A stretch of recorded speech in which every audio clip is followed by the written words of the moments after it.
This is Unrelegated, recording live from our studio at Hudson FC. And, on this bottom of the table Tuesday, I like to call it. I mean, terrible Tuesday. I mean, it is what it is. We'll talk about that a little bit later. But first, I want to thank you guys, Devon from Atlanta United Fan TV and Felipe Cardenas from The Athletic for joining Unrelegated. Kelly is off taking care of some business that she needed to take care of, although she was at the Soccer Over There event yesterday that Felipe ditched at the last minute. My bad. For Daddy duty. For the kids, and Felipe's like, yeah, I have a kid. I have to take care of my own kids. I'm doing my work. Like, what do you want? So, yeah, that was a great event. And if you weren't aware, yesterday, Monday night, the day before this recording, there was a sort of fundraiser hosted during the Soccer Over There podcast with Nick Alifi on the Soccer Down Here network. And that had Jason Longshore there, John Nelson, Nick, Mike Conti was there, Chris from Iron Tooth was there, donated some posters. Kelly and Jessica as well? Yeah, Three Taverns gave $1 for every Rowdy and Proud beer bought, all that stuff, and some raffle prize stuff like that. Raised $1,000 over 2 hours. Yeah, man. That's what I'm talking So about. that's pretty incredible. I mean, if you're making $500 an hour these days, dollar bills, y'all. It's pretty, especially for such a great cause. Yeah, you're either in sanitation or something illegal, probably. I don't know, but or a high-priced attorney, maybe. And I don't know what those people make anymore. Or Magic City. Or Magic City, we'll leave it at that. That's $1,000 was how many $1 bills were in that trophy could fit in that trophy. Exactly. It's probably also what they spend on Purell. So guys, thanks for joining me. Not great times, but a lot of exciting things to talk about, though, not just related to Atlanta United, but in the league, and we'll get into some of this stuff. Before we do, I wanted to sort of talk to you, the viewers. For those of you listening, we're on Atlanta United Fan TV now. And first of all, if you've come and given a like, subscribe, all that stuff, thank you. Appreciate it. And so we're a part of the Atlanta United Fan TV family. Those of you who've been listening to us, you've heard us talk about this time and time again. But this may be your first time watching our podcast versus Five Stripe Weekly or some of the other things you've seen, vlogs. You may have seen my face pop in and out here and there. The kit reveal where we work together? That's right. We did that great kit reveal vlog. That was a lot of fun. We did with AJ and Kelly and I and Mark. We did that little pop-up at Wish, at Wish ATL, where the MLS Cup was, and they had the jewelry there and some photos and stuff, or pictures and photos, iconic photos laid out through the gallery, things like that. But who are we? Who is Unrelegated? Well, Unrelegated we started a year ago. Kelly and I were briefly sitting in on Miles of the South until Sam could make his return. He's in Athens, and he was also on the radio for a while out there for quite a while. So we were on there with Josh Bagriansky and Eric Quintana, and then we decided to spin off, do our own thing. We wanted to focus more on the culture. The guys from Jersey South Soccer are great, but they get press passes. Josh is great talking about tactics. They have a very sports radio feel. They're great with stats. And Kelly and I had an idea to really embed ourselves in the first year. 17 different, I think, away matches, or 16. I think it was almost every single one at 13 different locations throughout the year. And so we basically embedded it, did all these ways. And we're still going to do that stuff. We've kind of changed the formula a little bit because now we have Jessica Charman, who's also with us, and they do Queens of the South. So now this podcast used to be weekly. It's now bi-weekly, and then Queens of the South is bi-weekly. So we alternate. Content. Yeah, so we're creating new things. There's a lot of content out there. And Queens of the South is very different because it's just it's very laid back. It's Kelly and Jess literally sitting on Kelly's couch, just hanging out. Isn't it also the first all-female podcast? As far as I know, yeah. As far as I know with ATL United. Awesome. I know of podcasts in MLS world that have a male-female. So we weren't the first to do that.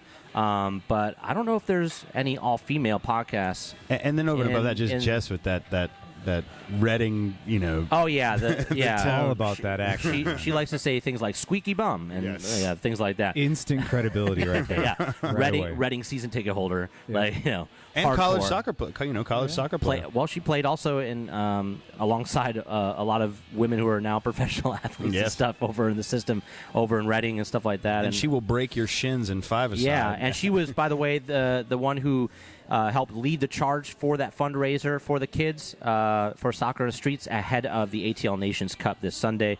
So big round of applause for you, Jess, and everybody who contributed. And thank you for coming out. That was a cool event. And, of course, we all know Kelly as, Miss Francis Superstar. Right. But to get back on track, essentially, we focus more on fan culture, supporter culture. We've done things where we've gone down and done a live podcast, like actually during a NPSL match at Georgia Revolution versus the Silverbacks at the time down in south of Atlanta. Yep. So, we do a lot of events and try to intermingle with a lot of the other podcasts and things like that. So we hope to do some cross-collaboration stuff as well this year and continue to do that stuff. Maybe we'll jump on Home Before Dark. Maybe we'll start to have those guys on over here as well. That type of stuff. So really we'd like to bring in people from all aspects. And it's really all about the fans, man. Having it all in one place. It is. We're not your tactics. That you can go elsewhere for to dive into XG and tactics, and you just have to be on Twitter for 5 seconds to see that stuff. But that's not really our vibe. I mean, Kelly and I enjoy watching the game. We, like I didn't play it outside of when I was a youth. I didn't, play in college. I didn't study the game. I didn't read books, stuff like that, right? So for me, it's more about the fan experience, the experience of just being able to sit back and watch it, and we talk about those things, and we talk about what's going on because we're plugged in.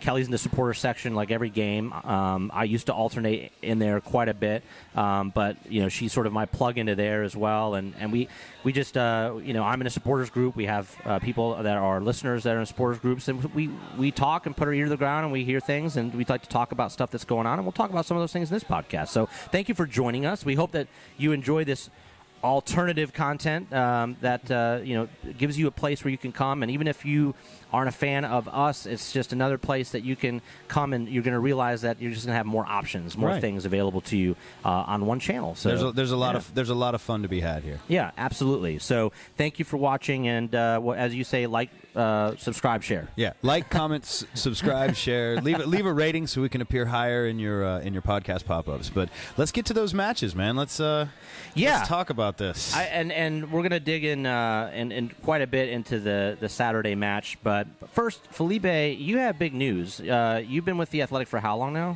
I started as a freelancer in June. Okay, so last June, yeah. Okay, so right when they started, right? Yeah. Pretty much. I mean, the Athletic Soccer, the vertical, launched right after the World Cup. Obviously, it was in the works before that, but it made its official debut pretty much after the final.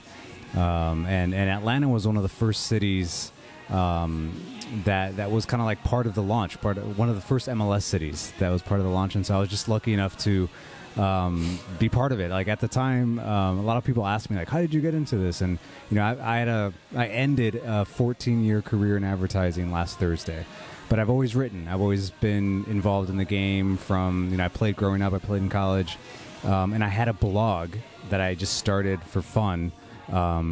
Probably I think it was summer of 2017, and it was global. I was writing about Champions League. I was writing about anything. I had one article about MLS, and then I connected with the Dirty South guys and with Rob Ussery. He asked me, he's like, hey, anytime you want to write, you can write. And so I did some pieces on Atlanta United Year 1, and Paul Tenorio from The Athletic happened to read it.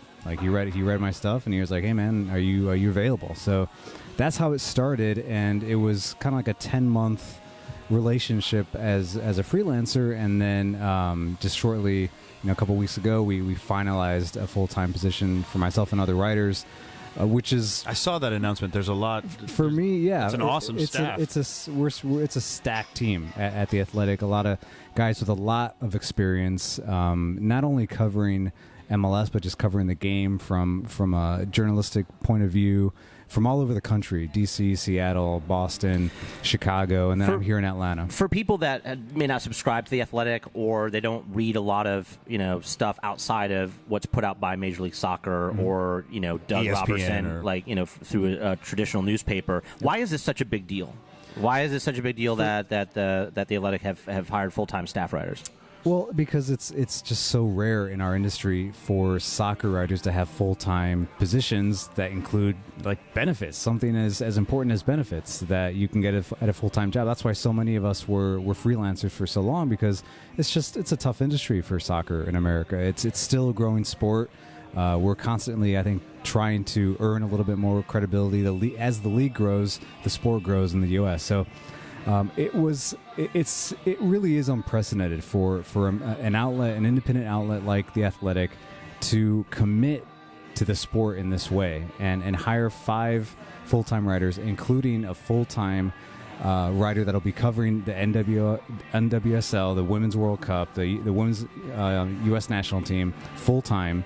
And so the commitment, listen, like The Athletic, it's not just soccer. We're talking about every sport in North America. I saw that. Right. You have big names in NHL, NFL. Huge names all over the place. Yeah, that have come from Sports Illustrated, ESPN, that have been covering the NBA, the NFL, hockey, for baseball for years and years and years. And then soccer is kind of like the new kind of cool kid on the block, and we mean business. We want to be up there with the rest of the guys. Why do you think The Athletic is different? There are also a lot of people that have been around following MLS, following soccer in North America and lower leagues for a very long time. They've seen a lot of companies, venture capitalists come in, talk a big game, 4-4-2, this, that.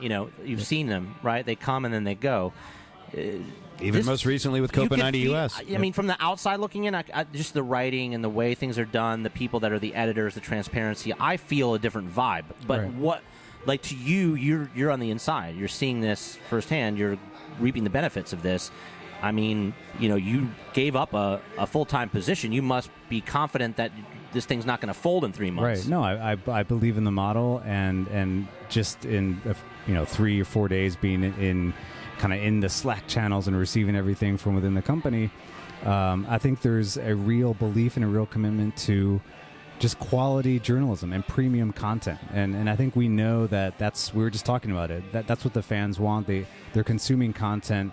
They're seeking content. They're looking for it. They're eager for it, but they're eager for good content. I think, especially in soccer in the U.S., fans are much more savvy. They're much more knowledgeable. They know that they can get anything for free, but The Athletic is a subscription-based model, and we know that. We're writing for the readers that are paying for a subscription, so we need to elevate the sport, elevate the expectations the are work. high. I saw tweets from people that are like, "Where's my effing T-shirt?" Yes. I am subscriber. Yeah. I want my T-shirt. They could easily just go, I'm just gonna but no, they're being vocal. They're like, hey,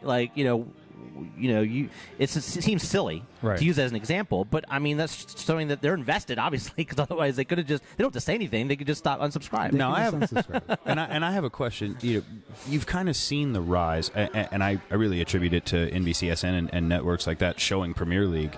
That you've seen the rise of MLS, based off the ability to watch more soccer. ESPN Plus, everything. I mean, and Bundesliga on Fox Sports now, and French League coming next year. I mean, all these other things are rising. So alongside that, you've also seen kind of a buck away from traditional journalism. Yep.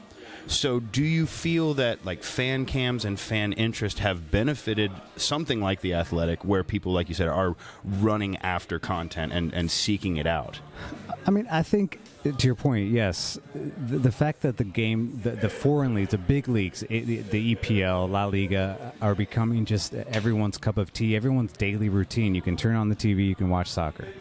From 8 a.m. until 4 p.m. Italian soccer team Twitter accounts tweeting in the English accounts. The Manchester City offering free content to people. Right. If you want, you want videos. Schalke US having a brew house party. On they're Saturday, giving it away now, where it used to be you got kicked off Twitter if you used one of their videos. Right. And I think what The Athletic understands is that not everyone is a diehard fan. Not everyone has been following the sport of soccer. I think the writing reflects that too. Right. And so we're conscious of that. We understand that there are the diehards that are really into the analytics, the tactical aspect of the game.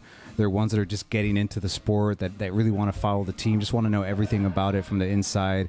They want that lens that they're not getting maybe from just traditional game reports or daily tweets. And so, in my first editorial meeting on Monday, I got a taste of it. I heard stories that were being pitched from the other writers that I don't see anywhere else. Do you think that also do you think just like having quality players on the bench and being a deep bench, it puts pressure on the other guys? Do you feel? Or do you have to raise up your game? Do you feel more pressure now that you're full time? I think I personally, my wife was telling me the other day, she's like, you don't have to kill it your first week, and it's like that's what I've been telling myself constantly, because they've already seen it from you. You don't have to prove anything. Yeah. No one puts more pressure on myself than you're a myself. first round draft pick, baby. I got told that every time I got a new job, I eventually had someone, whether a manager or somebody, like, we hired you for a reason. Like, you don't have to keep proving yourself. But at the same time, like we understand that the readers are committed to. They are paying a subscription. They expect to get that type of premium content, the knowledge that they don't get anywhere else. And so, of course, it puts a good type of pressure on all the writers to constantly go after stories and chase stories that they're not getting anywhere else, and that we know the readers can, relate to, and that are relevant to different types of demographics across U.S. soccer. It's the you hear it all the time. Print's dead, right? Mm-hmm. But then you see companies like Copa 90 U.S. completely fall apart, right? And whether it's just poor management, bad investment, all of the above, the wrong formula, trying to copy formula in Europe and put it in the U.S., who knows? But it's just it's interesting to me to see The Athletic, and it's all print media doing so well. Is this something that, do you guys talk? Do you know, like, is there talk of more like doing video content? Are you comfortable in your vertical and saying this is what we're good at? Let's focus on that. Well, I mean, listen, the world will always need good writers. I mean, in every industry, and I know there was a time when the being a journalist was tough. Everyone was, quote, pivoting to video, and quickly I think the industry realized that yes, video is important. Video is kind of like the on-demand type of content that people enjoy. You watch it, you're in, you're out, you're done. Next. The instant coffee generation. Exactly. And so that's part of how we're consuming media at home as well. Like, you cut the cord, everything is like on demand. It's just it's an app. You tweet, or you click, you're out. We binge watch commercials. Seasons now. Yeah, like that's always going to be part of this industry. But I think at the same time, people really still appreciate quality long-form content. I think you see it when someone like Joseph Martinez publishes something in the Players Tribune. Yeah. I mean, people go crazy for it because they're getting that look behind the scenes, right? Kevin De Bruyne's recently was... Kevin De Bruyne was amazing. It was excellent. It was excellent because, exactly. You could do an interview, but there are things that you connect with that are still in written form that are different from when you're watching a 2-minute video. It's a testimonial. Yeah. And you know that for somebody to sit down and pick up a pen, and put pen to paper and edit their thoughts, there's more to it than just going onto a video and blah or so just showing everything in immediacy. Like you said, it's a difference in generations, and if you're going to take the time to actually put the effort into the writing, somebody should want to put the effort into reading it. I just like the interactiveness. Like in the app, it allows me to, and it may do it on the website too, but it allows me to rate the article, which means that you guys are getting constant cycle of feedback, and it can adjust accordingly. And to me, that's where it's not just print. Like you're taking and you're engaging. Right. We learn from our metrics. So it may not be video, but you're engaging with your readers. You're doing Q&As. You're doing these types of things. You're making yourselves available on Twitter. You're having conversations. So that's really great. That's the most important thing because, if you see, we live in a connected world where, anybody can talk to anybody on Twitter. It just may not always be the nicest thing. Yeah. But when somebody actually responds back, you see how tones change real quick. It also builds trust because when in the international football arena, and we'll talk about it a little later, like the PT stuff coming out, right?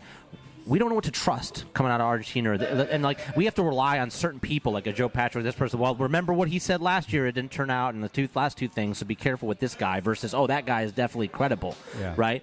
But we don't know because a lot of those guys, they don't tweet very much unless it's just rumors or whatever, and they're also contractors for other publications. Here, we're seeing and getting to know the writers day in and day out, right?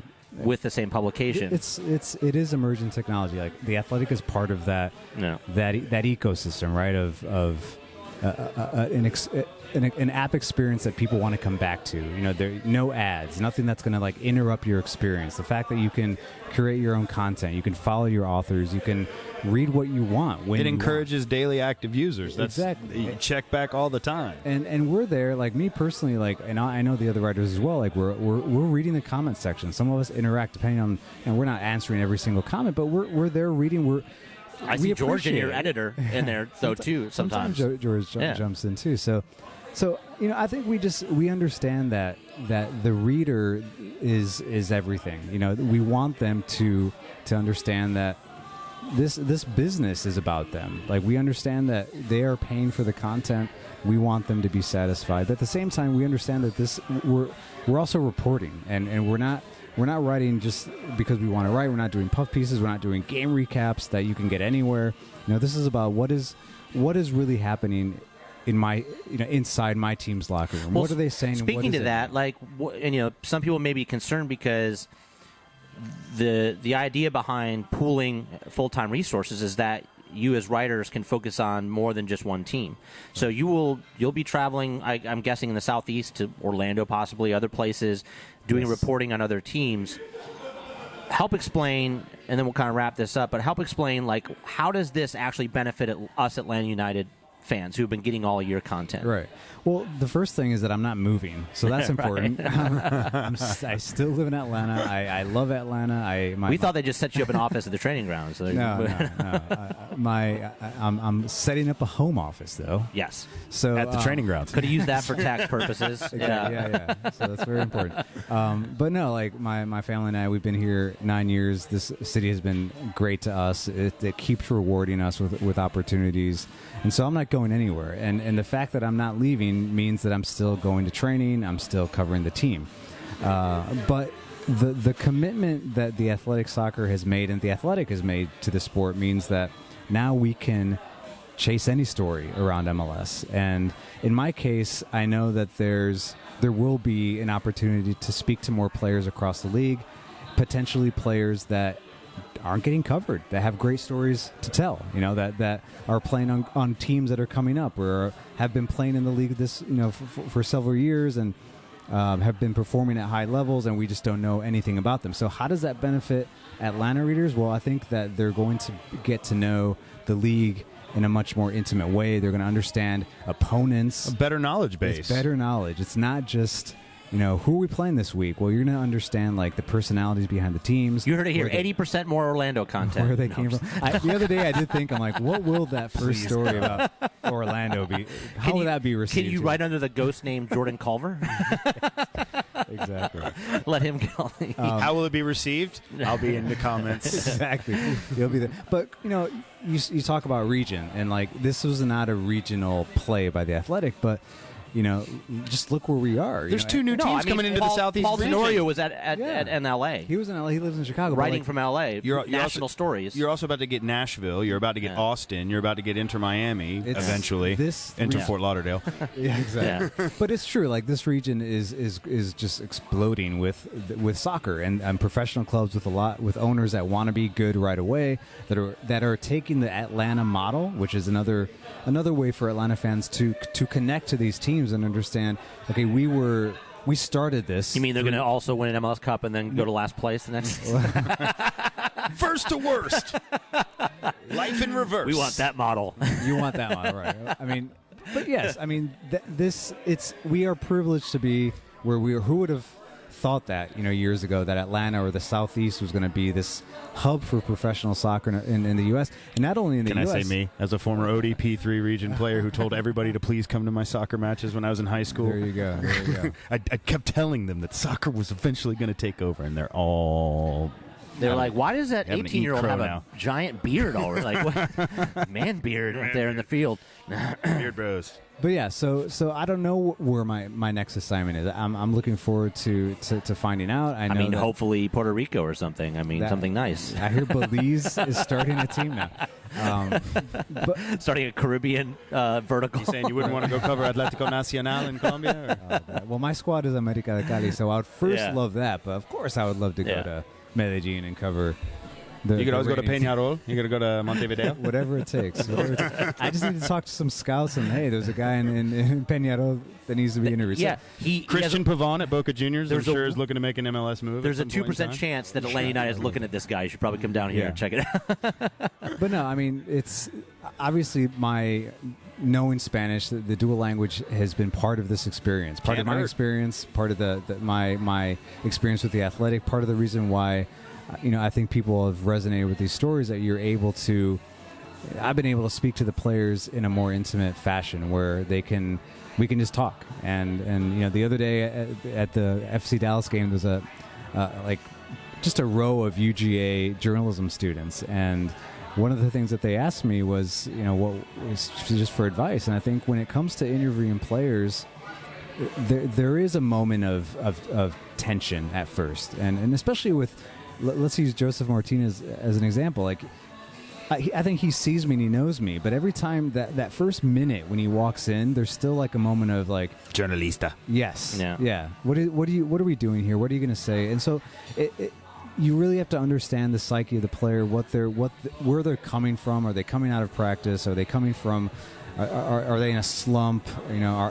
Is he at a point where he can't miss? Well, last year when I met him, he was, he hadn't hit the record yet, but he was on his way. And now the last time I talked to him, he had one goal in I don't know how many matches in MLS, but he's on a goal in the regular season. So I think he understands that.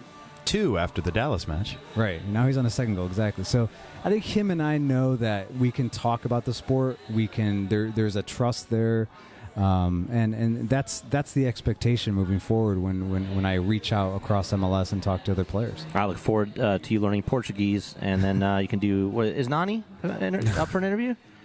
I mean, he probably speaks multiple languages. I know he does. Well, I mean, being at Man United for the longest time, they put their players through English classes, I believe. Now, quick question: is there a player in MLS that you haven't interviewed that you would want to this time? Maybe somebody at LAFC who happens who's to the be top of that list that just keeps on scoring. the whiteboard in your or written on the mirror. I do have a list. And it's kind of a shout out. I don't know if you've heard of Trello, a Trello board. I have, yeah. I mean, people use it across like tech. Mm-hmm. I use it to just my ideas are there, and so it can be a random idea, and I'll just go to the app and I'll add. You've been in the marketing board. Industry too long. I know, but it helps. But it Idea works, boards. We're gonna have this idea board. Are you on Pinterest? It's an idea. It's pretty much a pinboard. Synergy. Of course, Carlos Vela would be great, to get his perspective. But most of the people on my list are kind of like underground players that are role players on good teams. The young Colombian Atuesta that plays for LAFC. Bruce Snack. He continues to perform under a very high expectations in LAFC, under a very. I mean, Bob Bradley is one of those coaches that I think really demands a lot from his players. So, there's that. There's obviously the front three in Houston, and there are players and coaches, and they don't only have to speak Spanish. I mean, one of the better interviews, one of my best interviews and best performing articles for The Athletic was the one I did with Michael Parkhurst. Mm-hmm. So, it's the language is important. I tell everyone that doesn't think a second language will help you in your professional life that. You're wrong. It always helps in anything that you're doing. And so, yes, looking forward to just reaching out and meeting new players, coaches, administrators, executives. It could be anyone at this point. I have a request just because it might be the last chance that we get. On June 1st or before, could you possibly try to set something up with Bastian Schweinsteiger? Just because that's a name and a player that has meant something to so many mega clubs over the and the German national team. He's a World Cup winner. I would love to see somebody do something with us as a send off for Bastian Schweinsteiger. Bastian Schweinsteiger. It's funny because Paul may have dibs on that. Yeah, they're close. Well, I'm pitching for Felipe here. It's funny because my one Basti story was before I think this was when I still had my blog, so I was just writing for my cousins and my family. I was in the Chicago airport in Midway, actually, and I ran into several Chicago Fire players, including Bastian Schweinsteiger. And I was starstruck, totally. And I went up to him, and I said, hey, man, pleasure to meet you. Do you mind if I get a picture? And so I gave my phone to just kind of probably a second teamer. I don't know who it was, but he was rocking the Chicago Fire gear. we took a picture, and he was very nice. We small talked for a little bit, and he left. Right. Later, walking into the bathroom, I ran into Dax McCarty, and so whatever. I think I tweeted that before I was even involved in this community that is MLS and Atlanta soccer. And me, like, with my arm around Bassey, saying this is today I was this close to winning the World Cup was what I wrote. And a friend of mine retweeted and then added, like, oh, did you see what happened later? And it was a picture of random fans.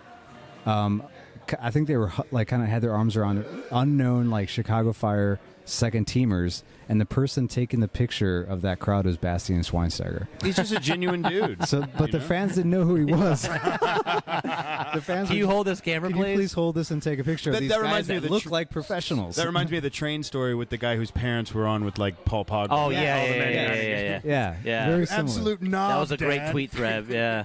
Very similar. That's Paul freaking Pogba. So speaking of, since you were just at the training ground today, and some stuff has come out, and so I want to get your insights on that, since you're now, full time. I expect you to know all the things now. Everything, all the stats, the XG, all the things, all the player tidbits. Matt Doyle just recently wrote that he doesn't believe a transfer is off the table. Doug Robertson scrambled to do a sort of a follow up. He reached out to the team. They said all they would say is that he's here through the summer. Right. To me, that's a signal that there's still something going on. All is there's not some, well there's some in legs House to this. Darlington. Yeah. What's your feeling? What's your feeling about it? Well, I think today he was caught off guard. I'm talking about Darlington Nagbe. I think he was caught off guard by the question because of the Matt Doyle quote that spurned it. Or was the reporter that asked it was Chris Vermeister. He mentioned Matt Doyle had written this piece from Pro Soccer USA. He brought it up. He said, do you have anything to say to that? What's your status? And it really caught Darlington off guard. And I think his answer was very honest but very revealing. Kind of his non-answer was very revealing. What was his answer? That he's here, he's showing up. Oh, right. Okay. He's not sure if maybe that's a question for the club. So maybe ask the team. Then. So it was. He defaulted to a very canned answer. Obviously, I think versus or I'm here working every day. We're getting better. We've got a match on Saturday. That's what you expect from like canned heat. Like if Julian Gressel said, "Well, just ask the team," we'd all be freaking out right now. Right. I mean, to Darlington's credit, like that was I think that was the last question of the scrum with him, and so he. I personally asked him about training. Like I was there, I saw it was a very spirited and very intense training session where what we were able to see was.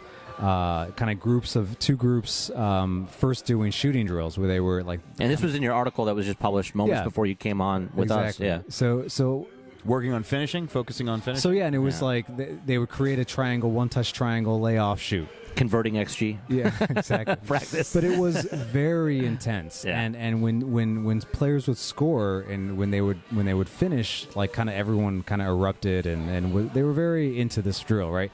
That's where George Bello was participating. And so that's when I tweeted, I'm like, oh look, George Bello looks great. He really did look really good. The mystery injury is back. He has played with ATL United too, but for some reason is always listed on the injured. He looked good in that. And then from there they moved to now they like the uptick in the intensity really went high in this one. It was like a small-sided 2 goals, 2 goalkeepers, 2 team like 3v2 type of drill where you're just running at the 2 defenders and trying to score. And once you score, you're off the field. The next group goes, and it was like really intense. George Bello was taken out of that drill, and while everyone was kind of in that. He was on the sideline, kind of stretching his quads, stretching his groin. So that tells me that he's not 100. I don't think he's 100%. I don't think he'll play this Saturday either. Okay. They won't risk that. But Darlington was there playing hard. There was a moment where PT and Ezekiel ran into each other, and it sounded like pads crashing into each other, like a football practice. Wow. And I remember Chris Vermeister was like, that's you'd never want to see $30 million of quality running into each other. That was the sound of like smacking into Barco's braces. My stomach literally just dropped as you said that. I don't care who wins practice. Yeah, but it was really intense. It was, and I think what that says, and that's what I wrote. But the South American guys love that, right? And LGP, there was one time where he was like, he's always into these practices, but like Anderson Asadu, just was winded at one point, and he was on LGP's team, and they were trying to get back, and at one point it was 3v1 against LGP, and they finished. And while he's like backtracking in this drill, he's yelling at Anderson like, get back, get back. Anderson couldn't get back. He had no legs at that point, and LGP just completely ripped into him. And so is that just rookie hazing? Maybe or somebody should rip into LGP when he is hung out to dry. Let's talk about scissor tackles past the midfield stripe. I think LGP just yells at everybody. Yeah, I think it's equal treatment. Everyone gets it.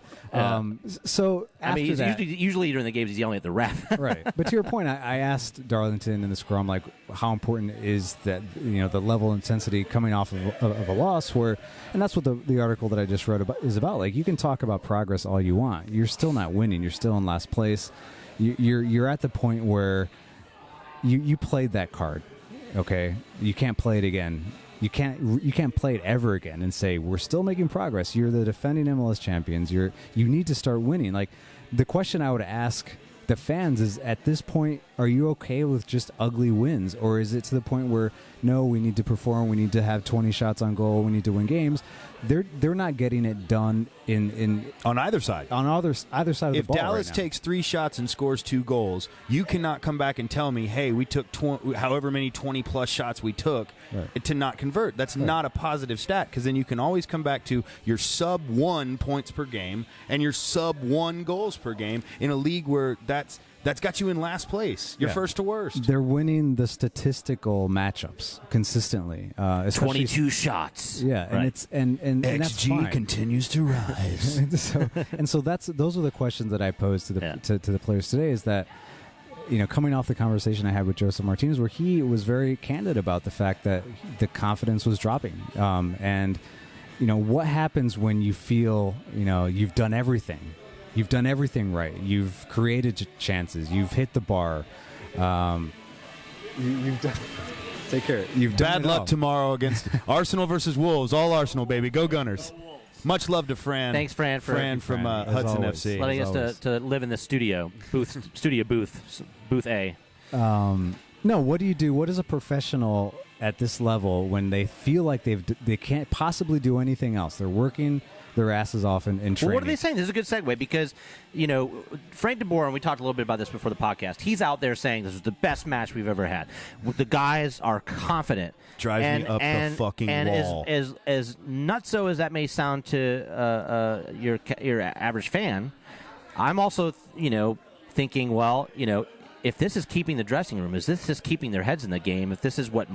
Maybe, surely you can't speak for every single player. Mm-hmm. Some are going to be pissed off, some are not, whatever. But if overall they feel they're improving, and this is helping him by coming out to the press to say this, helping them feel like they are gaining momentum to just look forward, I'm all for it. If we continue to see improvement, and that's working. But at some point, when you come out, if we have another 22 shots against a Colorado, and we have if this happens again, like, what's the number of times? Is it this? There are ways. Three more matches where we do this. No, they can't do this anymore. Yeah. That's exactly what I wrote about today. Like, he played that card on Saturday.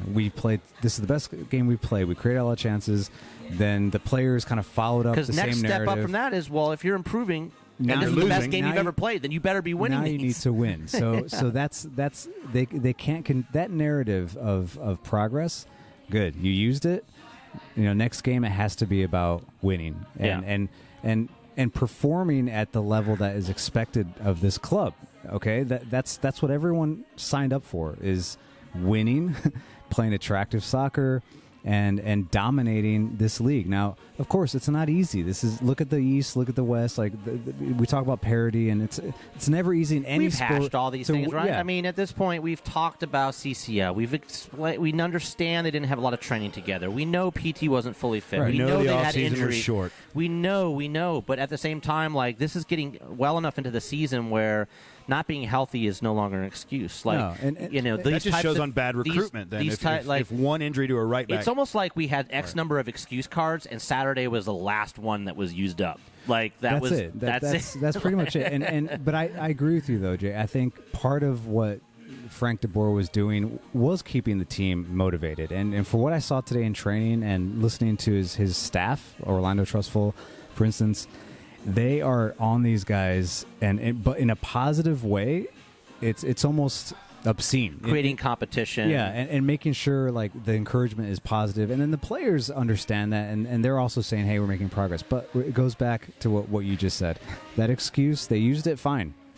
You can argue that they played well against Dallas, and that's why it didn't bother me as much when he was saying it, because I was like, I get it, right? I get it. He's got to hold the locker room together. Yeah, but I think there's a way to handle it. There's a way to handle it, and it was almost shown perfectly today. I'm not sure if you saw it, but Unai Emery on Arsenal.com came out and defended Shkodran Mustafi. Mustafi being at fault, for the Zaha goal, which basically gave away the game against Crystal Palace this week. And he said, "Look, Shkodran did not have a good game. The week before, he was the best player on the pitch. This is football. He had 7 great defensive plays. He had 2 terrible defensive plays. One of those cost us a goal. It was highlighted on every single television station. We have to treat these people like people. I understand that. There's a way to handle it." But he also came out and said his performance wasn't good enough at key areas. I have to work with him. I have to coach him better. That's on me. Yeah, and it's accountability. Yeah, and from the top. Yeah. Listen, I mean, the thing is, it's not calling people spoiled. We could be crushing teams 5-1. Frank de Boer is still going to be that same monotone style of delivery, and it's something that we're all getting used to. And I think it just comes out and it's magnified when we're losing, and it's frustrating because you're like, just get to the point, right? Yeah. But at the end of the day, press conferences isn't what losing the game. So you know what I mean? But it's going to be interesting to see what happens in Colorado, and when we talk about that, we can dig into some of the things that, if this is out of excuses, is this panic level, that sort of stuff. There's other things too. It's just like body language. Stand up during a match. Well, I don't care about that because I've watched enough soccer to see, tactically direct your players, if not just once. Yeah, just for the fans. I know that some people like that. They like to see that. It's not his personality. Orchestration. He's like that in training. From what I saw today, he was completely in control, loud, yelling, and not in a negative way, just like getting everyone's attention, getting everyone together. This is what we're doing. This is the drill. I think he expects his players to go out there and execute what they plan. Yeah, and so, like him going and he feels some coaches are like, me doing all this. Right. He isn't doing anything. That's just making me feel better. Exactly. Like, he's not an Antonio Conte that's going to it's also be out cultural. there losing his mind. Yeah, I just don't. Could be I don't as well. personally know many Dutch people that are flamboyant. Did you watch Louis van Gaal? Louis van Gaal was like feigning heart attacks. He was an excellent. You remember Marco van Basten? Excellent diver. But personally, I'm saying in real life, like people I know who are Dutch, like that's just they're much closer to a Frank than a Tata Martino.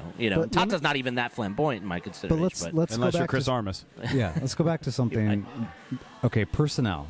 Right. And so, because it's easy, like you said, to kind of pile on the manager.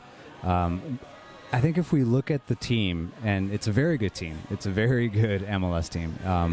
Very good offensive MLS. A very good offensive MLS team. But there are holes, and I think those holes are being exposed by the opposing teams. The fullback position at this club is completely unresolved. We bought 3 left backs. It's unsettled, and then when you face an injury like a Franco Escobar, a Mike Ambrose, you're done. And so now we have.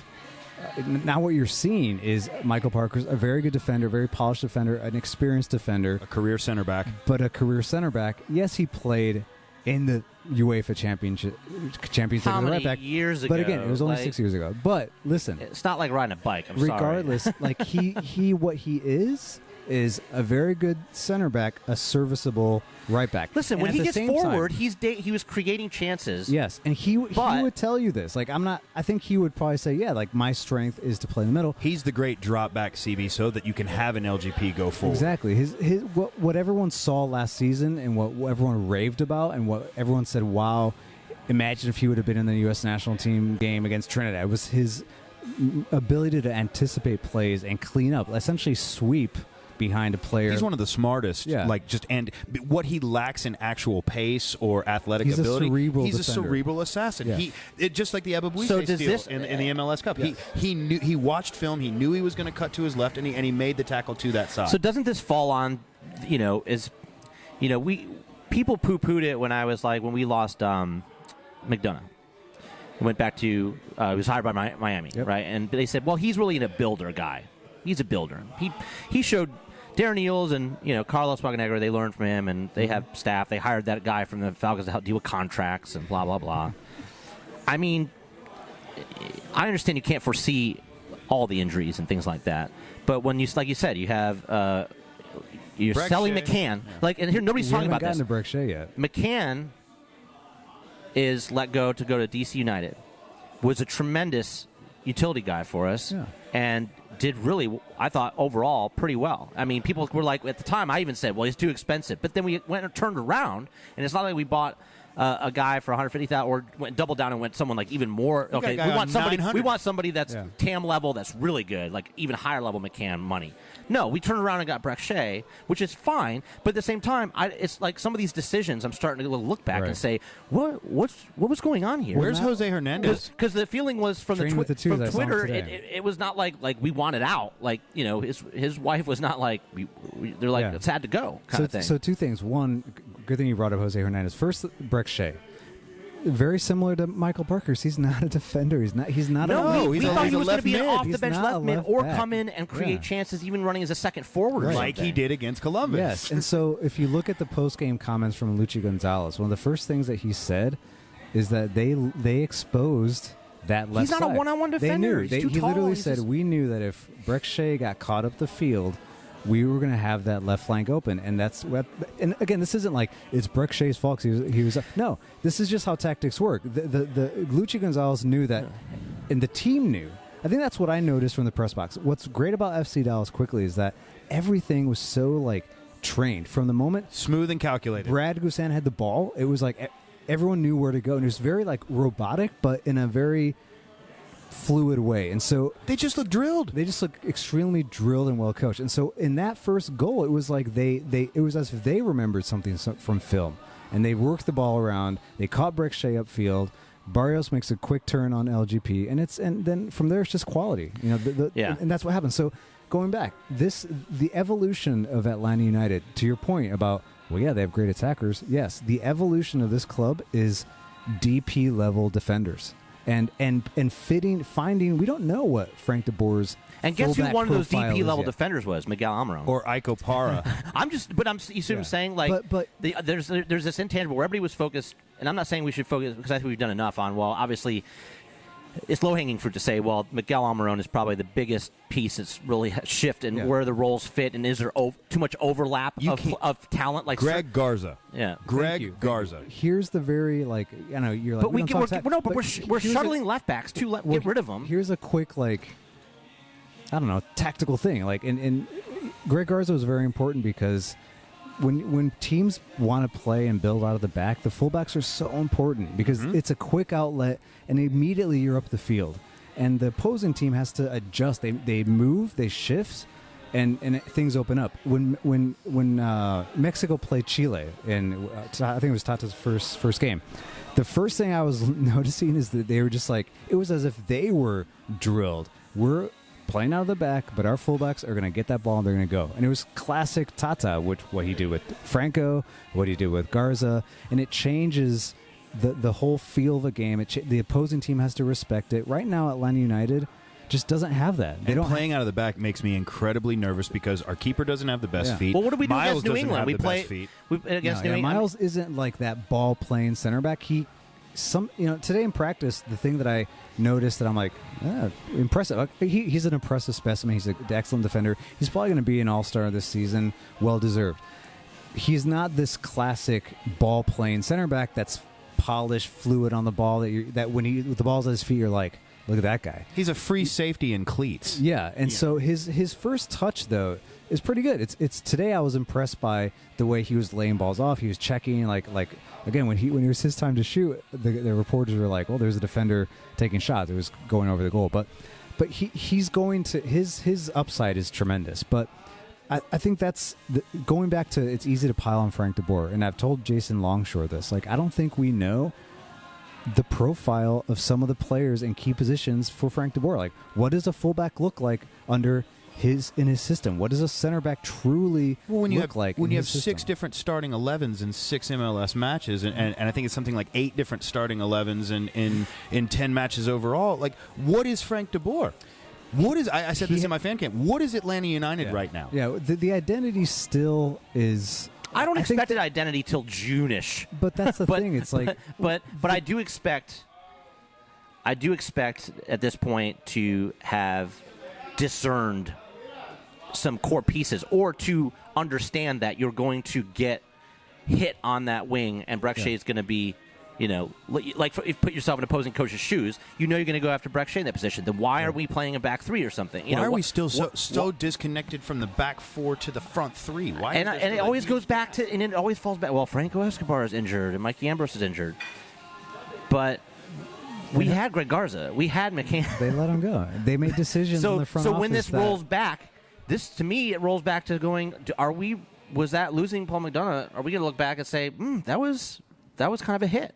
Well, you know, would he have helped in some of these decisions, or is this? We don't know. I mean, I don't know, right? I can't say. I don't have a crystal ball. I think Paul McDonough was obviously part of, building this, and building. I understand. And he's going to be very important to Miami as well. We never saw a 1-for-1 replacement though.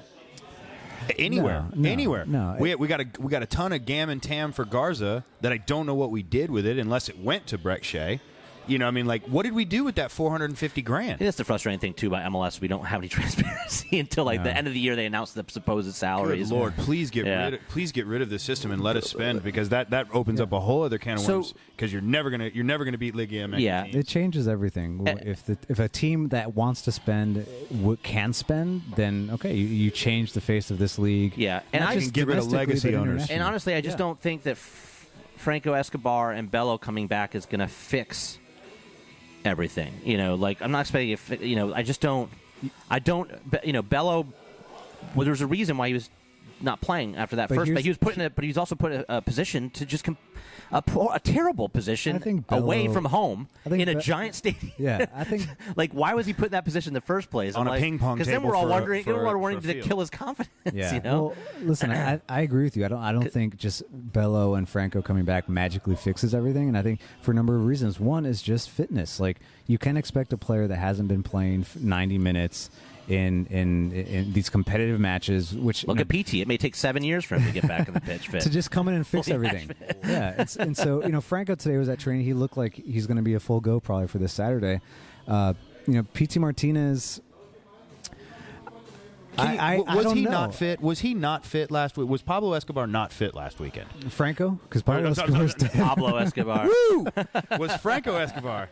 There we go. Was Franco Escobar not fit last week? Because playing Parkhurst, and that's where the Pablo came from, playing Parkhurst at right back is just asinine to me if you have a fit Franco. I don't think he was fit. From when I was in the locker room after the game, Franco, I'm pretty sure he dressed. When I saw him in the locker room, he had his left quad taped.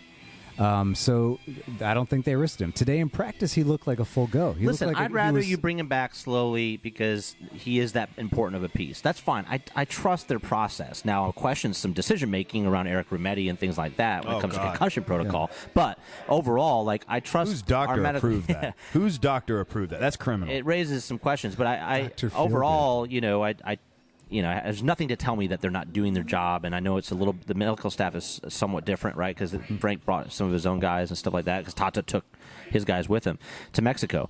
But when we talk about roles, and we've been speaking defensively, we have Barco finally shining, but then we have this conundrum where, if PT is started to be brought back, Tito's just starting to get in a rhythm again. Is he sacrificed for PT? Is PT because PT doesn't seem like a power bench guy for me. No. He's not a super sub. You don't spend $15 million on the super sub. And that's the problem. Tito's too good at being it's almost to his detriment. He's such a good power sub that it's like when I tell people at work, I'm too good at this one thing, they keep putting me on the same projects I don't want to do. Yeah, exactly. I'll tell you the guy that I felt today in training, I was just like, man, he's running like a train, and that was Tito Villalba. He would have, I think he wanted to run through a wall. He would have ran through anyone that was in front of him, and he's playing, he knows he's playing for a spot. But he's always been tries hard guy. I agree. But this is an edge. You even said it before. There's an edge to him, coming off. He's like he gets pissed off. Yeah, because he's fit. What happened at the end of the season? Like I caught him in the locker room after MLS Cup. He was literally happy to be back. He was after, wearing an injury, wearing the goggles. He was wearing the champagne goggles, and he told me, it was the toughest year he's ever had. He had never had injuries like that. And what Tata did, okay, and this is where the mind games from a skilled manager like Tata. He told me Tata was like my psychologist, and what he would tell me is like, I just need 15 from you, the best and the hardest 15 to 20 that you can give me. Straight up, you're not playing 90, towards the end of the season. But he knew that those 15 and 20 could change a game. Because the defenders at that point are so gassed that you bring on a human rocket full of jet fuel, and for 25 minutes he can run at them. And so he did that, but now it's like he accepted that role. He's not accepting that role right now. He's not accepting it. Just like anybody in a job, right? Like you hit your merit review, you killed it, you hit all your check marks, and now you're like, I want the pay raise, I want the prestige, like I want the bigger projects. You know what I mean? Right. Like, give it to me, right? We need you to show us another 6 more months of commitment. Yeah, and, Tito wants to give that PowerPoint, man. And listen, and PT Martinez, Dwight Schrute interview today. PT, looked good. He trained hard. Nothing that I was like, whoa, this guy is just killing it. No, God damn it, I would hope he would look good. He's the player of the year from South America. I mean, but a fresh PT means that decision has to be made, right? Yeah, so someone has to go because Barco is our 10, right? At this point, or is that still Kluge as well? No, I don't think this team has a 10. And I've asked Frank. We just have a bunch of wingers. I asked Frank Nagbe's the closest thing you've had to a 10 this season. Probably. Yeah. I think I asked Frank after, I think it was after Philadelphia post game, and what I wanted to get out of him, and again, I think he kind of, not like he skirted the question, but it was, what I want to know is is a 10 even part of his system? Like, does he identify players that, hey, I need a 10? I don't think so. I don't think a 10 is a Dutch, like a classic Dutch position. They have so many, like the 8. Overmars. The 8, like what De Jong is currently. He's like this all-everything 8 that can kind of do everything.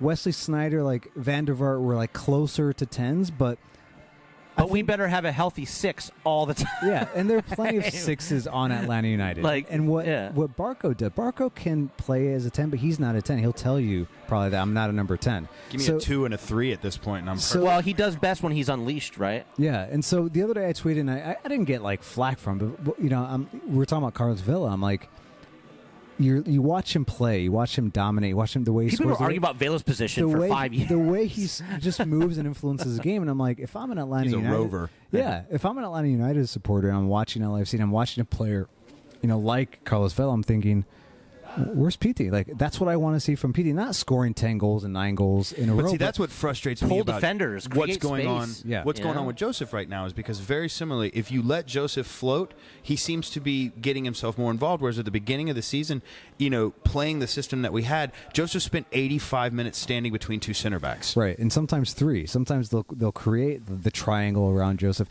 Is that part of the PT vacuum, though, is Joseph's being asked, or is that part of just the system, period? So even if PT comes in, Joseph's going to be deeper? Because right now we don't even have I feel like a striker. We saw, Matt Doyle, there are a lot of things I disagree with him on, but he was point on in his match week show, the MLS Match Week, where they call it, or Match Day Center. He pointed out, there was a play where, a ball was put right across, and Gressel's coming in to play it. And Tito had checked out. And there's no one else if Joseph's got guy on him, there's all this space. The whole box was wide open, and nobody was there. Was that also the play where number 24 for them feigned the head injury? So is that part of, so. Is that, the thing is, it's fine that if your system, once it's in place, you don't need a number 10. But it's like we're in such a fluid state, it feels like, at this point. Like, we're trying to figure stuff out. It's like that's hurting us by not having that structure. You always need a creative midfielder. By not having that consistency and there. So, again, not to plug my last piece, but it's that's part of it. It's like this team has lacked creativity and just dynamic play in the middle. Like someone that can unleash Joseph Martinez, because right now the system that they're playing, yes, it's creating chances, and we can talk about XG until we're blue in the face, but it's not. All those chances are crosses into the box and someone sliding and missing, or 3 defenders just waiting for the cross. Set pieces off the bar. Set pieces. And now a player the reason why a player like Barca has become so invaluable is because he's creating his own chances. And that's, Joseph Martinez needs someone that can play him through, create, get out on a break, transition, make runs, make a run. Get him away from the two central defenders that are just man marking him essentially, and almost at the midfield stripe. We are getting so high pressed because of this slow sideways out of the back play. Every time I see it, every time we get a goal kick, and Brad Guzan goes side to side to decide which fullback he's gonna kick it to. They have at least 5 people within 2 yards of the 18. Well, you know what's interesting about the New England game is we looked so comfortable because it reminded me of that comfortable chaos last season that we would create. New England created it for us. They did. And it allowed us to play direct balls like we did in the playoffs and play balls over the top and mess with them. And so it was almost like, to me, that game wasn't necessarily improvement by... That's beating a bad team. That's reflex. That's like survival. Yeah, and so it's not. We're not going to get that kind of game. No, a lot. Teams are especially at the bends. More teams are going to sit back. Dallas, give us the possession. Take what it. I love from Dallas is that they must be so confident right now because they're not even a counterattacking team. They came in here and played like that's what they do. They literally said, "Here's our game plan." They're probably on the bus. Possession team. They're probably on the bus saying, "We're going to press hard for 15-20 and get an early goal." And then it happened in the fourth. In this, I think it was like the 6th minute or something. They basically created this script that most teams, if they have the pieces to do it, are going to try to do that. Especially if they have speed on the wings. Right. Forget about it. And then they sat back in a very, disciplined way, and they still were dangerous. It wasn't even that deep. No, and so that is the challenge for Atlanta United. That MLS teams don't typically. They didn't last year either. Love to come out and just play you face straight up because they're going to get beat on the counter. Now I think they're starting to realize, can Atlanta really hurt us on the counter? Maybe not. Maybe they don't have that player, obviously, like Miguel. Do you think... Can we sit back more and give them possession and hope that they break us down? We see on film that they cross 10 to 11 times a game. The only player like Miguel is going to be a Tito who will give you that 60-yard beat 3 people lung-busting run, but Miguel would finish, and Tito hasn't, and that's a big difference. Miguel went through a period where he wasn't finished either. But But against Columbus, he won you that game. But Miggy also drew 2 or 3 3 guys, and it didn't matter because he blew by them. Miggy got fouls. Barco does not get a single call, and he even said something to the. I mean, that's another thing. We are not getting anything, and I think that there is a reputation. Hello. Tied into Atlanta United at this point that we have South American players that dive and the refs don't give us a damn thing. I think Barco's getting more calls. That could be true. I mean, Barco lately, but he still doesn't get all of them. That's what he said post game. I think I tweeted that where he talked to the ref, didn't he? Well, he talked to Pulso ATL, which is a local Spanish speaking radio station here. I think they have the TV as well. And he was asked, "We saw you speaking to the ref after the game with LGP. What did you say?" And he was very adamant. He's like, we're not getting calls, and he said it feels like the refs want to affect us in games. Villarreal, though, has always been, and then he said, someone that we were unsettled. Right? Personally, I felt the ref. He wasn't terrible, but he didn't control. He never controlled. Villarreal doesn't control emotions. And it's like, speaking of South Americans, both teams were littered with South Americans. Yeah, where that type of the dark arts, the gamesmanship. That's what I said. You have the CONMEBOL just going at each other, like Ecuadorians against Argentinians, Barrios, Grueso, LGP. They were just all in, and a referee needs to recognize that Villarreal just simply didn't really. So the summer transfer window, savvy enough. The summer transfer window is I feel like light years away compared to what we we in terms of changes we need. We have Franco Escobar coming back. One of the things that even if you put a Bello in there, Frank de Boer has said, listen, I tried to work on defense first. There were reasons it didn't work. Did you ever gain insights or get a hint to, why that was suddenly said, okay, I'm going to focus on attack? Was it just, I understand he uses all the right buzzwords, I want them to feel more freedom to play. Play to your strengths. And play like they used to and all these sorts of things, right? I don't know if part of that's just feeding into the mind games again. But when we are having such defensive troubles, unless you're putting away, and maybe he was hoping that this XG, the shots created by focusing on this, the 22 shots, he's expecting these to go in. So therefore, if we lose a goal, it doesn't matter because we're putting in 2 or 3. But if that's not working, I mean, at some point, you have to start looking at that defense. Say, do we go back to a back 3? What? I don't know. I don't know. I don't know if he knows. The insight came from the conversation I had with Michael Parkhurst, where he told me, this was right before their I think it was before they were about to start Champions League. And so what he told me is that he had conversations with Frank de Boer in the offseason. They were very constructive conversations. He felt as captain it was great that the new manager reached out to him and wanted to know his opinion. And some of the things that Michael Parker's told me is that defensively they felt like there were some areas that they could improve, like namely players like Michael Parkhurst under Tata being caught in 1v1 situations in dangerous parts of the field. Now it's LGP. Being caught on the counter, being caught in transition, routinely, being so wide open, so spread out, and so it's like we're back to that. Well, committing 9 to attack doesn't ever help. It's like he tried to work on those things, and it had such a counter, plus such a counter effect that he had to stop. He's Frank de of course he wants to work. Is a defender. He comes from that. Yes, he's one of the best ball playing defenders. I mean, I'm complimenting his flexibility. We wanted to see him adjust, but right. But my theory is that I think in doing that and wanting to, I'm sure he was like, "Hey, we know we can attack." It could have paid off. We could have won and put all those away. And he's like, "Look at me." Totally. Imagine if we had focused on the attack, and imagine if our defense were as stout as and fearful as this attack that we have. And so right. I think that was what happened. Though is that everyone just were locked up because they're thinking we can't get countered, we can't get caught 1v1. They're thinking too much. We need to pinch in, like fullbacks pinch. It was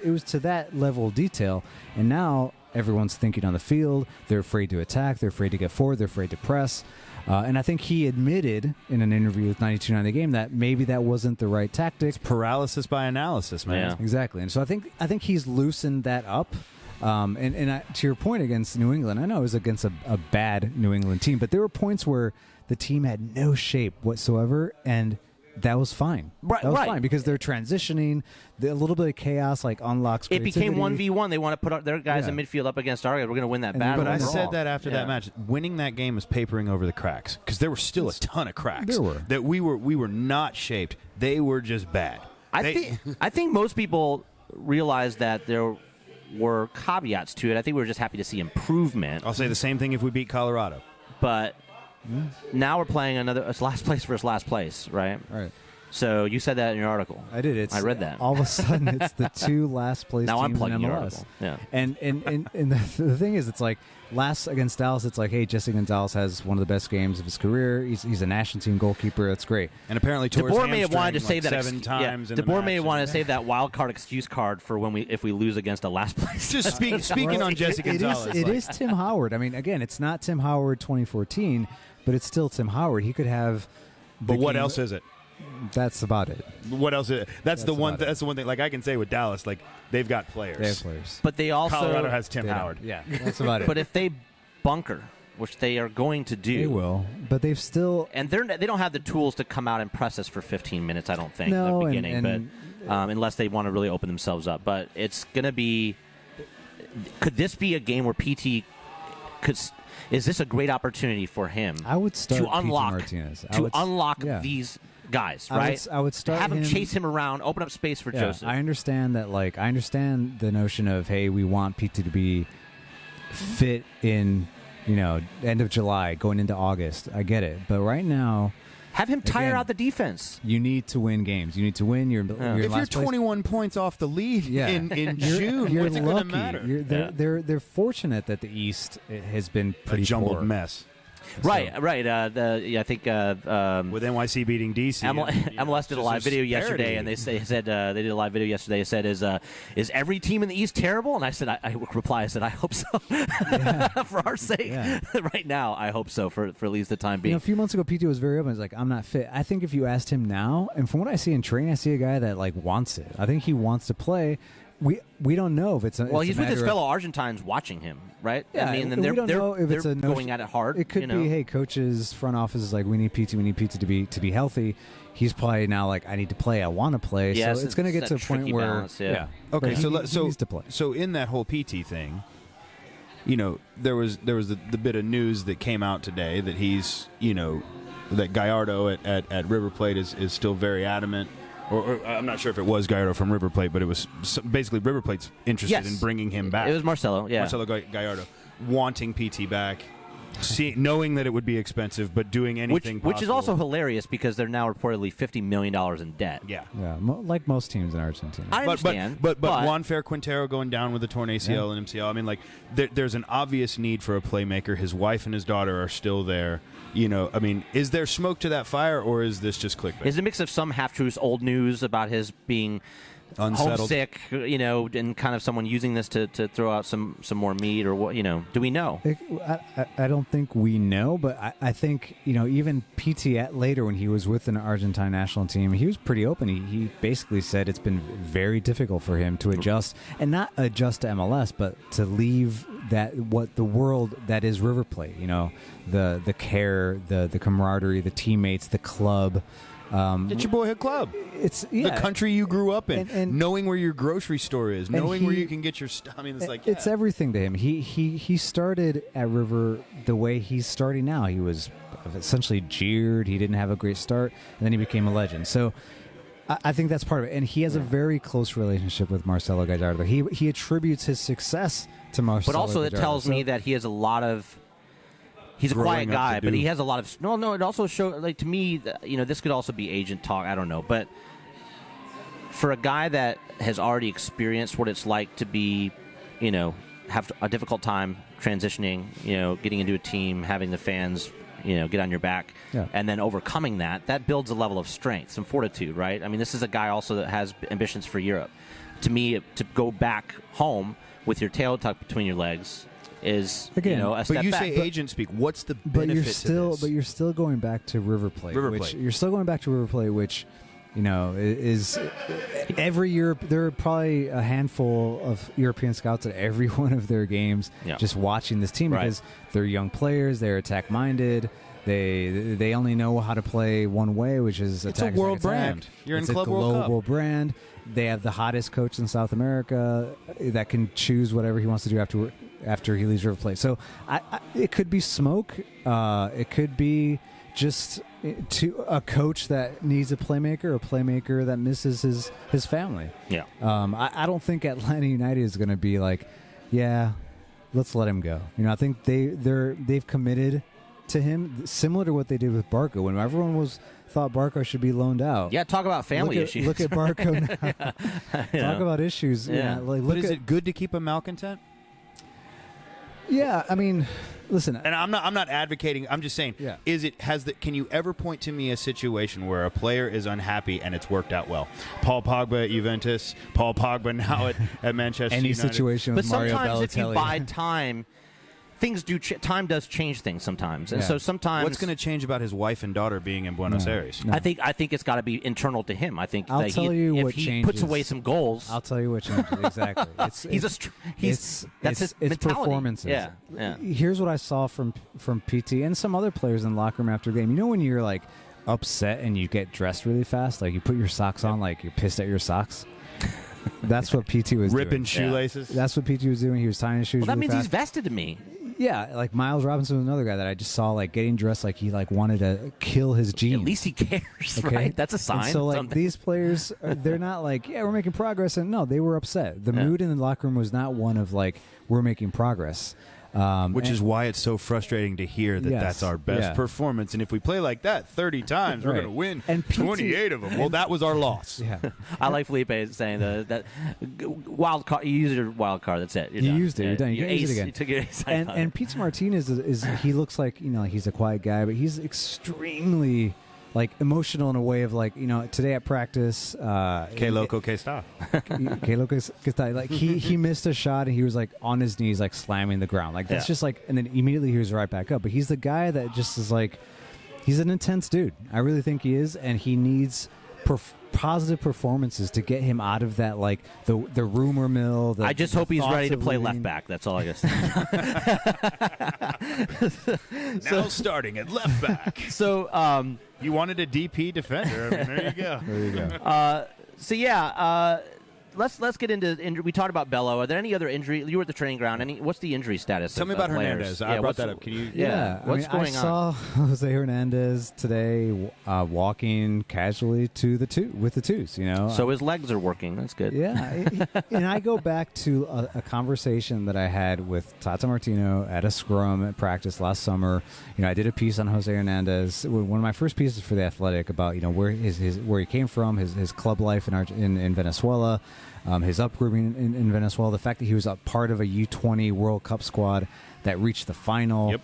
He's part of the golden generation. Has capped with Joseph Van Solomon. Yeah, Jose Hernandez is part of Venezuela's golden generation, and he can't get a sniff of the first team in Atlanta United. And I remember when I asked Tata for that story, hey, tell me, what do you see from Jose Hernandez? Like, I told someone the other day this story. Tata looked at me square in the eyes, and it felt like he was like my dad about to get mad at me. And scold me. He looks at me and he's like, in Spanish he says, más intensidad, more intensity. And everything that Jose Hernandez does, he knows. I've told him. We've told him. More intensity. He has all the ball skills. He's technical. He looks great on the ball. More intensity. To play in this league, you need to play with intensity. Maybe he doesn't have it. Yeah. Maybe he hasn't shown it. And in the training ground, that's where you show those things. That's where you, like, Scott Donnelly told me, for the twos, he's a polished left back that gives you that left foot that is growing. This was last season. That's just like Romario Williams in USL. Is amazing. Yeah, like he was growing into his own. Like he had to adjust. Jose had to adjust from coming from Venezuela, not knowing English. Thanks to Joseph, he kind of feels like he was part of this team. And like you see him, if you follow the guys on Instagram, La Banda, he's always there. He's always there. But I don't think he's an option. Yeah. I just don't think he's an option for Frank de Boer. Well, obviously with Mikey being out with the injury, we're not seeing him with the twos. We're seeing now young guys coming from the academy plan in left back position. Right. So I mean, it's. Will we see a Gordon The competition Wild? is fierce in twos right now. By the way, you have academy guys chipping like at the boots of these guys. Today, the guys that were there with the first team that have played with the twos, Gordon Wild, who I like. I'd love to see him. Again, good. We have a wealth of some common pieces, places. I think from what I saw today in that like really intense like 3v2 scrimmage, Gordon Wild physically has to get tougher. Has to get a little bit tougher, but on the ball looks really good. Anderson Asadu was there as well. Again, looks good on the ball. Can get outmanned, outplayed physically, and like just like the Argentines they were slide tackling everyone. It was hardcore. He held his own, but again, he was part of that group. He was great at, for me, like coming in and tackling the ball off of people. But like when he does get bodied he can get bodied off the ball, and also his passing needs to improve a little bit when I've seen matches. But he has been improving, I think. Yeah, Kunga was there as well, and. Now there's a guy we don't talk much about lately. Yeah, or Brandon Vasquez. I mean, Vasquez. I don't think we'll see him much anymore. Brandon wasn't on either pitch today. I don't think we're going to see him again. And what I saw from Kunga is another left foot in tight spaces in a very intense type of drill. A guy that could get out of tough situations on the dribble. His head was always up.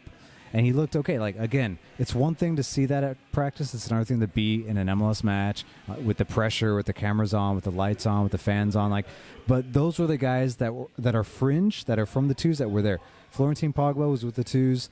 Dion Pereira, who came on, he was with the twos. Andrew Carlton was with the twos. Just about to say that there was a glaring omission in everything, and it was Frosted Orange himself. I thought they have a big matchup, though. I understand that they're playing the Rowdies, but my whole thing with that was I felt like when Dion Pereira came on in this last match, what does that say to Andrew Carlton? Yeah. Was anybody prepared for that? No, he wasn't prepared. Today I asked Dion. I'm like, what? And what sub is that? You're chasing a game. You're down at home, and you're giving a kid his MLS debut. We weren't up 2-0. We were down 2-0. Well, here's two things. I think, and this is what I tweeted.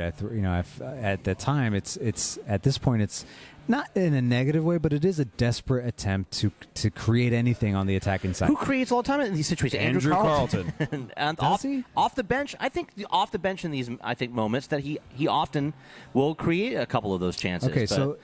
Here's while I'll argue for a player like Dion, which I don't know much about, but he's a left-footed player that they put him on the right side for Julian Gressel, who just had nothing left in him, right? Like he was gassed, he was done. So today I asked Dion, what were you told to do when you came on for Julian Gressel? And he said, Frank de Boer told me to attack, to go one-on-one, to get in the attacking side, to take chances, create chances. Pretty basic, right? Like nothing really tactical. I asked him, did you know throughout the week that you could potentially play? He said no, but I had a good week of practice and I was with the first team. And he has come on in the 82nd minute in a Premier League match as a teenager. He's the type of left-footed player that wants to play on the right and cut in. He talked about that today. Aaron Robin style. Yeah, and he's, I thought he showed something. So today I asked him, looking back, hindsight, what would you have liked to have done differently in the minutes that you got? And he knew exactly. Everyone's going to remember this play. Remember that play he took one-on-one and he went to the end line and he ran out of space. Yeah. He said, I wish I should have cut back inside. I should have cut that guy inside, because that's what he does. He's a lefty, Arjen Robben style. I think that's the type of player that he is. Take that Barco curler and stream it in. And he has kind of a wicked left peg. So what is Frank de Boer doing? Well, I think he is giving other guys a chance. I think maybe he looked down the bench and there's no one else. I need a guy on that side that can break down the right fullback for Dallas, and it was Dion. So it may not have been Andrew's not good enough today. It's more tactically this fits the puzzle but better. The thing that's terrifying about that is he didn't give him any fucking tactics. He just said go. That's terrifying to me, because that's literally a coach out of ideas. Well, saying you go. Do you understand how as the guy who rants on fan cams? No, I know that totally makes my But point. also sometimes a young guy like that, you could put. It's not the guy, it's the coach. I'm not slanting Dion. No, I'm saying straight up. That's not what I'm saying. What I'm saying is, we've seen it enough where a young guy, he gets overcoached to come in, and that's all he's thinking about when he comes on, versus just going out there relaxing. And at that point, that means more man management than tactics. At that point, Atlanta I don't know United, what he could have told him to do. At that point of the game, Atlanta United had set up shop in Dallas's half. They weren't going to get countered again. I don't think until they did. I don't think it was hey Dion, please play in the half spaces and make sure you're pressing. I think he knows today from what I asked him, what is the difference? Listen, Dion Pereira has played for Watford, a team that is perennially fighting to stay up or to at least, yeah. So I asked him, hey, you've been in this situation where you're playing for a club where maybe the things vibe aren't going well. The vibe isn't exactly how it is. Now you're here playing for an MLS defending champion, but things aren't going well. What do you bring? What type of experience can you bring to this club? And he was very honest. He's it's you need to be focused in training, but at the same time, he understands that defenses in MLS and defenses in England, it's not like in England everyone is so great. In fact, he said in England everyone sits back. They're just all huge. They're just big guys. You're looking at Virgil van Dijk but he also David Luiz every recognized weekend and week out. People don't press. He was the press is new in England. It's new in the Premier League, and here he's everyone's pressing. So I think he's gotten a taste of that in practice, and I'm assuming at that point of a game, the manager doesn't have to say, remember your responsibilities in the press. Just try to play. So I think that covers a lot of Atlanta United. My head is spinning today. That was a lot of Atlanta United. I had a whole bunch of other league news I was going to get to. I don't even think we need to at this point. That was some tremendous stuff that we got into right there. Although I will just say this: I will never unsee Rusnik's finger from that from the game. And I have a question. FC Cincinnati. God, that was disgusting. But I have a question. We talked about it earlier. We mentioned it earlier. Carlos Vela's on a tear. Is Joseph's goal mark in jeopardy? The percent. I mean, if he kept up the pace, I'm not saying anybody's going to keep the pace, but he would destroy it. The guy's a hat trick waiting to happen. Yeah, he's playing at a high level. I wonder what that conversation. What was talked about when Tata and Carlos Vela had coffee in L.A. And this was before because he didn't get played. The international break. He didn't give Carlos the call. Yeah. Carlos later. For those listening, may not know. It's just we're talking about for Mexico, right? For the Mexican national team, and what Carlos Vela later, I think he told Sebastian Salazar is that it was very political, though. It was like, oh, sometimes you need to understand, like, it's time to give the young guys a chance, and, like, maybe that's the cycle I'm in. But you look at his form. Is he talking about Lozano, or I mean, who's he referencing in there? Like, who do you sit for Carlos Vela? Look at his form. Like, is this Tata playing his games? Going, to get to him, I need to ruffle him up a little bit. I think it's Tata playing his game, knowing he can depend on Carlos Vela when he wants. He can wait till he's at that moment, the type of form he's in now, and then call him for Gold Cup if he wants. But pissed off Vela is much better Vela. As an Arsenal fan who watched him wreck shop at Sociedad and then come back to us and not want to be there,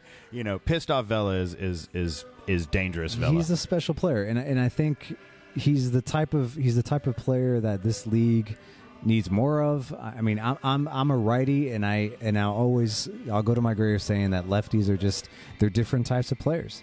They're different types of players. They just look better on the ball. They use the other side of the brain. They can do things that other players can't. And a player like Vela, it's like go to Wikipedia of Carlos Vela, says he's a striker, but he's not this traditional He's a left striker. winger. Yeah, he can play on the wing. It's like Aubameyang. He can do whatever, and he can beat anybody. He can drop inside, play in the middle, and just like beat a couple guys and thread, slice and dice. So that's like Joseph's not a striker. No, I don't. Joseph isn't a traditional nine either. That's why he needs someone that can facilitate, someone that can open things up, someone that can run at someone where the defenders maybe for a split second forget about Joseph, and then he can finish. Listen, I mean, Vela reminds, I think, a lot of us of what we enjoyed about Atlanta United last season and LAFC in general. And I tweeted out. Are they the favorites?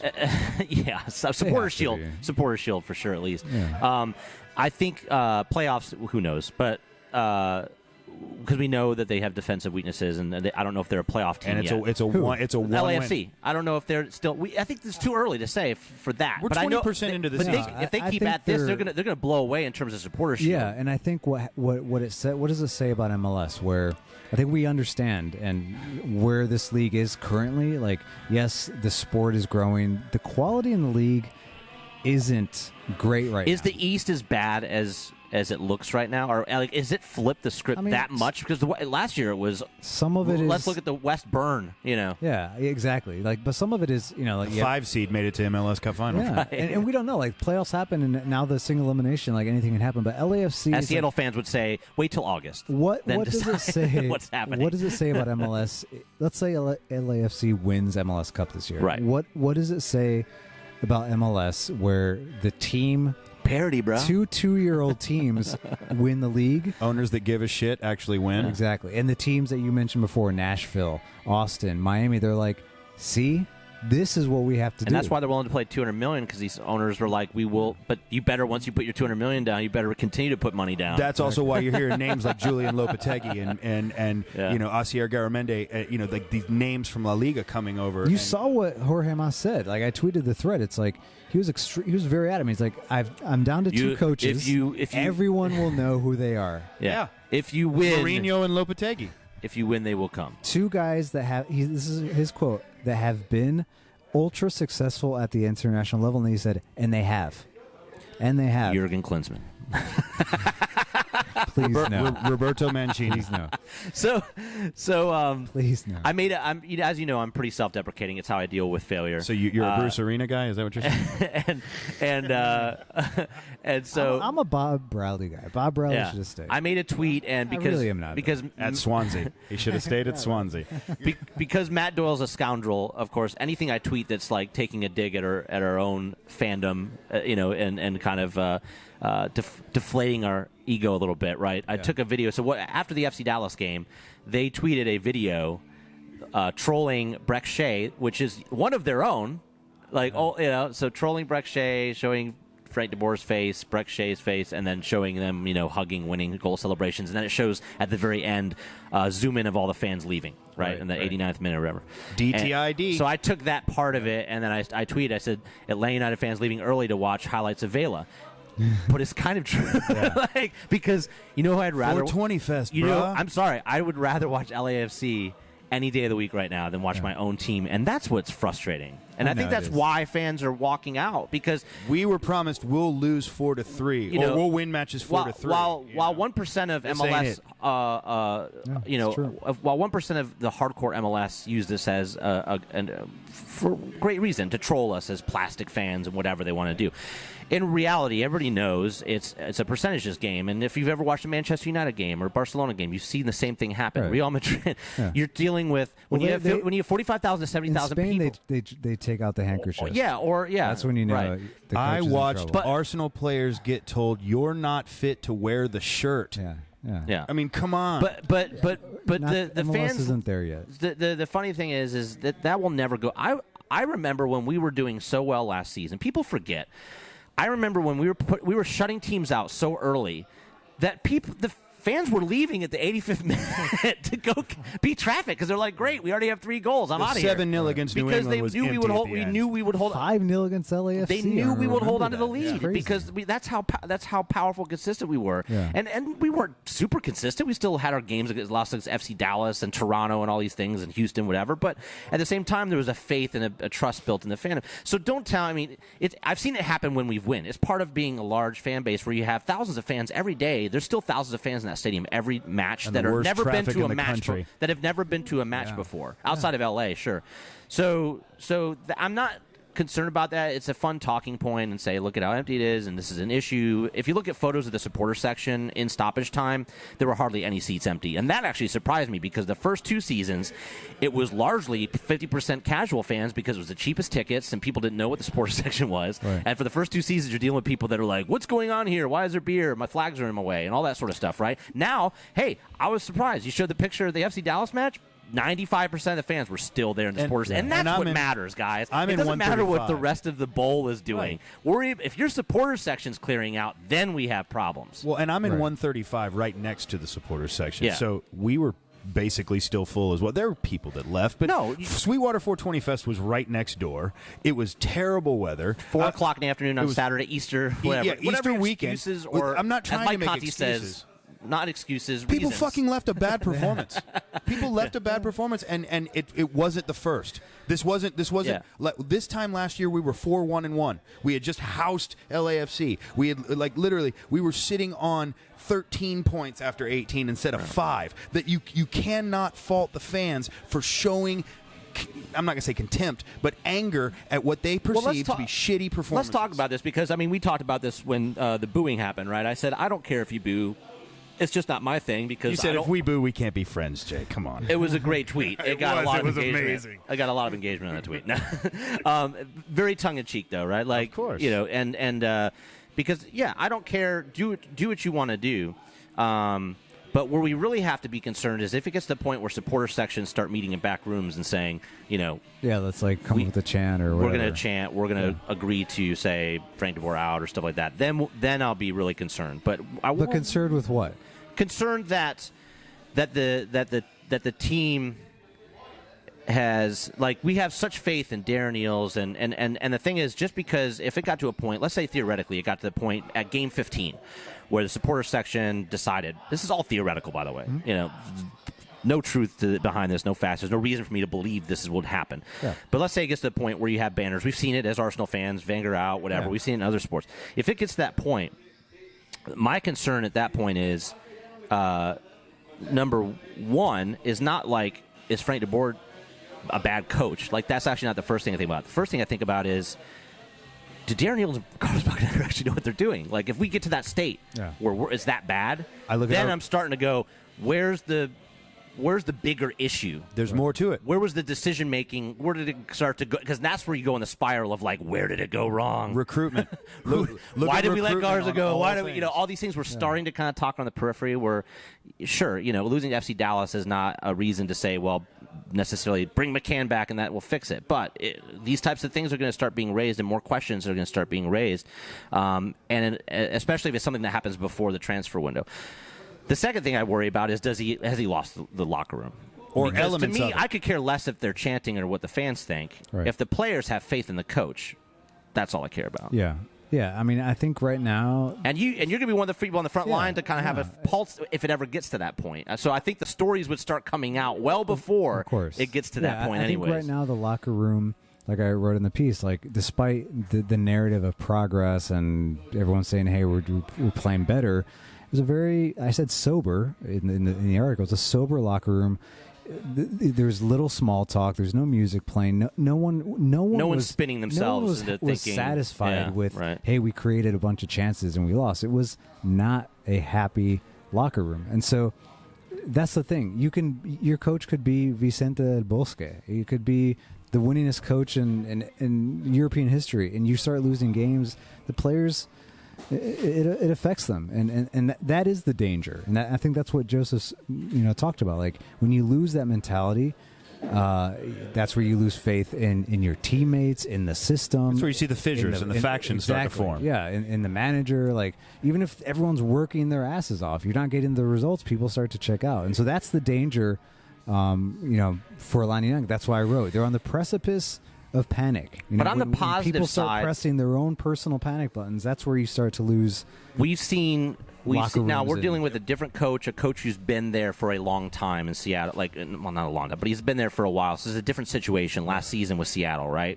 You weren't dealing with Metzer wasn't a new coach. Like he didn't just come in, and so. But that's a locker room that you would have expected at that point would have imploded. And yet they show time after time the ability to look at things in a sober fashion and say, and also maybe a lot of old school MLS guys, too, that understand the league. They had a players-only meeting, too, Seattle. Well, right. They also had to look at each other and say, Jordan Morris was huge for us, and not having him here and we can say Miguel Almiron was huge for us, and we don't have that. But the thing is, like, I'm just saying, like, as a positive, as much as it's like, okay, this is where things could really go south, we've seen it's possible for teams to bond together over this stuff and stick together. But Metzer was not a new coach, right? No. This is not the same situation, I don't think. And also, I don't know how a lot of the players in Seattle have been with each other a long time. There's been some movement with our guys. I don't know. I mean, are you two in the camp of Atlanta United should have succeeded Tata Martino with another Argentine South American? I want to coach? Bielsa or Schelotto.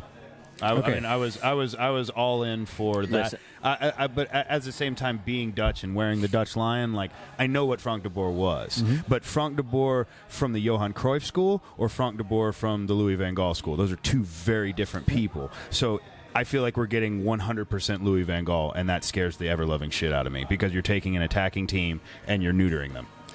And if it were Johan I think he Cruyff, tried. That's the kind of maybe what happened. We talked about earlier is maybe he's trying to let off the gas a little bit on that. I think. Schelotto was a sexy name, right? Yeah, and he was very much involved in the interview process. He had been talked to and everything. Exactly. So when Frank de Boer came out of left field, I think I fell under this shimmer of like, Darren Eales and Carlos know something we don't. Darren wanted him at Tottenham, and he chose Crystal Palace, and that was the biggest thing for me. Is like but for them to know that, right, and to still stand by. I'm thinking like, what do they know that what's their long term part of this process? What's their long term agents plan? Agents reach out, agents promote. But at the same time, would Paul McDonough go in and whisper in their ear, no, or I don't know, like who are they talking to? Outside of Darren in a room with Carlos saying, "Oh man, he did a great PowerPoint." I mean, because there's no Raiola, there's no. We don't know what happened. Like, what was it that sold them? Was it the idea of a long-term plan and the youth, and they just forgot about how the wheels can come off? If it doesn't matter what your long-term plan was, if the wheels come off and everybody's lost faith in you early in the season, you're not going to be around for 2 years because nobody's going to allow you. The fans are not going to allow you. It looks like a long-term plan, and right now, this league and the way that the personnel of this team was, you need homegrowns. And you also need, but it's like it's okay to have kind of like a short-sighted view of things. Like, okay, we need to keep winning now.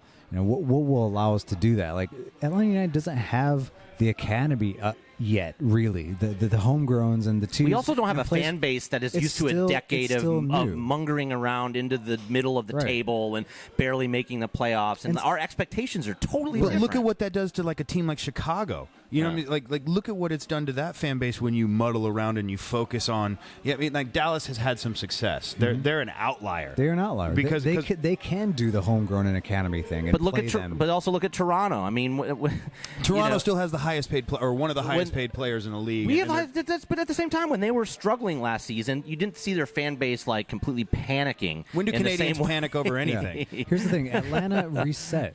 That was the risk, and the reason I asked like what camp were you guys in is because for several reasons. One, it's like look at Matias Almeida in San Jose. Would you guys have liked that hire for Atlanta? Probably. I mean, maybe. But here's the thing. I wanted Garamendi. Asier Garamendi. The thing that Argentine coaches like in that school of Tata and Almeida and Heinze and all these guys, and just look at what Matias wants to do in San Jose. It's like this different way of playing that like you just watch Primera. He got a lot of criticism for it. 1v1. Right. 1v1. It's very like 1v1. Like I'm going. And he at doesn't you. have the pieces for it. All this stuff. He doesn't. but it's like he'll go to his grave doing it unless he gets called from by a River Plate or Argentina. But the point is that that's what Tata was doing. It's like Tata understood that, okay, I know that I can win in this league playing this way with the right type of players. Give me the players that I want. We're going to do this. We're going to press. We're going to take risk and like, you know. Do you think Frank DeBoer just said the right things? I'm flexible. I think I can adapt. Evolution, not revolution. I'm not. Yeah, like these are the things we heard coming out of the mouth, and then it didn't feel like that Atlanta happened. United essentially, and hiring Frank DeBoer, whether he ends up being an excellent coach, and It's too early to say. I think but. it is too early, but still, it was almost like resetting because even back in 2017. I remember listening to, I think, the Coaches Academy on Sirius XM. It's like super nerdy of me, but like I was listening to it, and they had Tony Annan of the Academy, and he was bringing up ways like how to model, like how he wanted his like the Academy players to like kind of model what the first team was doing. The first team under Tata Martino, very different from the first team under Frank DeBoer, and now it's like no, okay, it's the shift. What Glassy is doing at the twos, it's like they need to play the same way, like. Again, that's a philosophical argument we can have all night. Like, should the Academy play like the first team, or should the first team play like the Academy? Should it be one? I think Atlanta United is still trying to figure that out. We're not a team that's been around for 20 years that has developed has found a consistent framework that we want, right? And so I think Frank DeBoer, they were looking at it. I'm saying, well, he knows how to build a framework. Frank DeBoer can coach. You know, at the academy level, it can bring academy players into a first team setup. Then go coach the academy. Now, but that's the thing. Then go coach in the fucking academy. Does he have that? Glass in. Yeah. Hey. I'm serious. Like, I get the Ajax thing. Like, I love what he did. I love the 4-year run. He was also king catch-up. They started terribly every season with the talent that they have.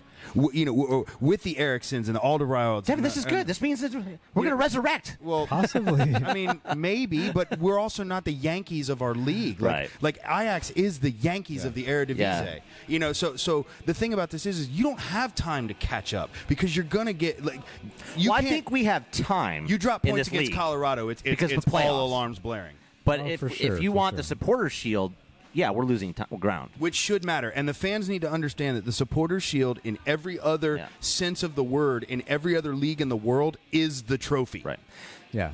And so that I agree with. I mean, we're losing ground. Playoffs is so Americanized. Quickly, for a Supporters Shield, I think we're almost out of that race at this point. The Supporters Shield was a bigger...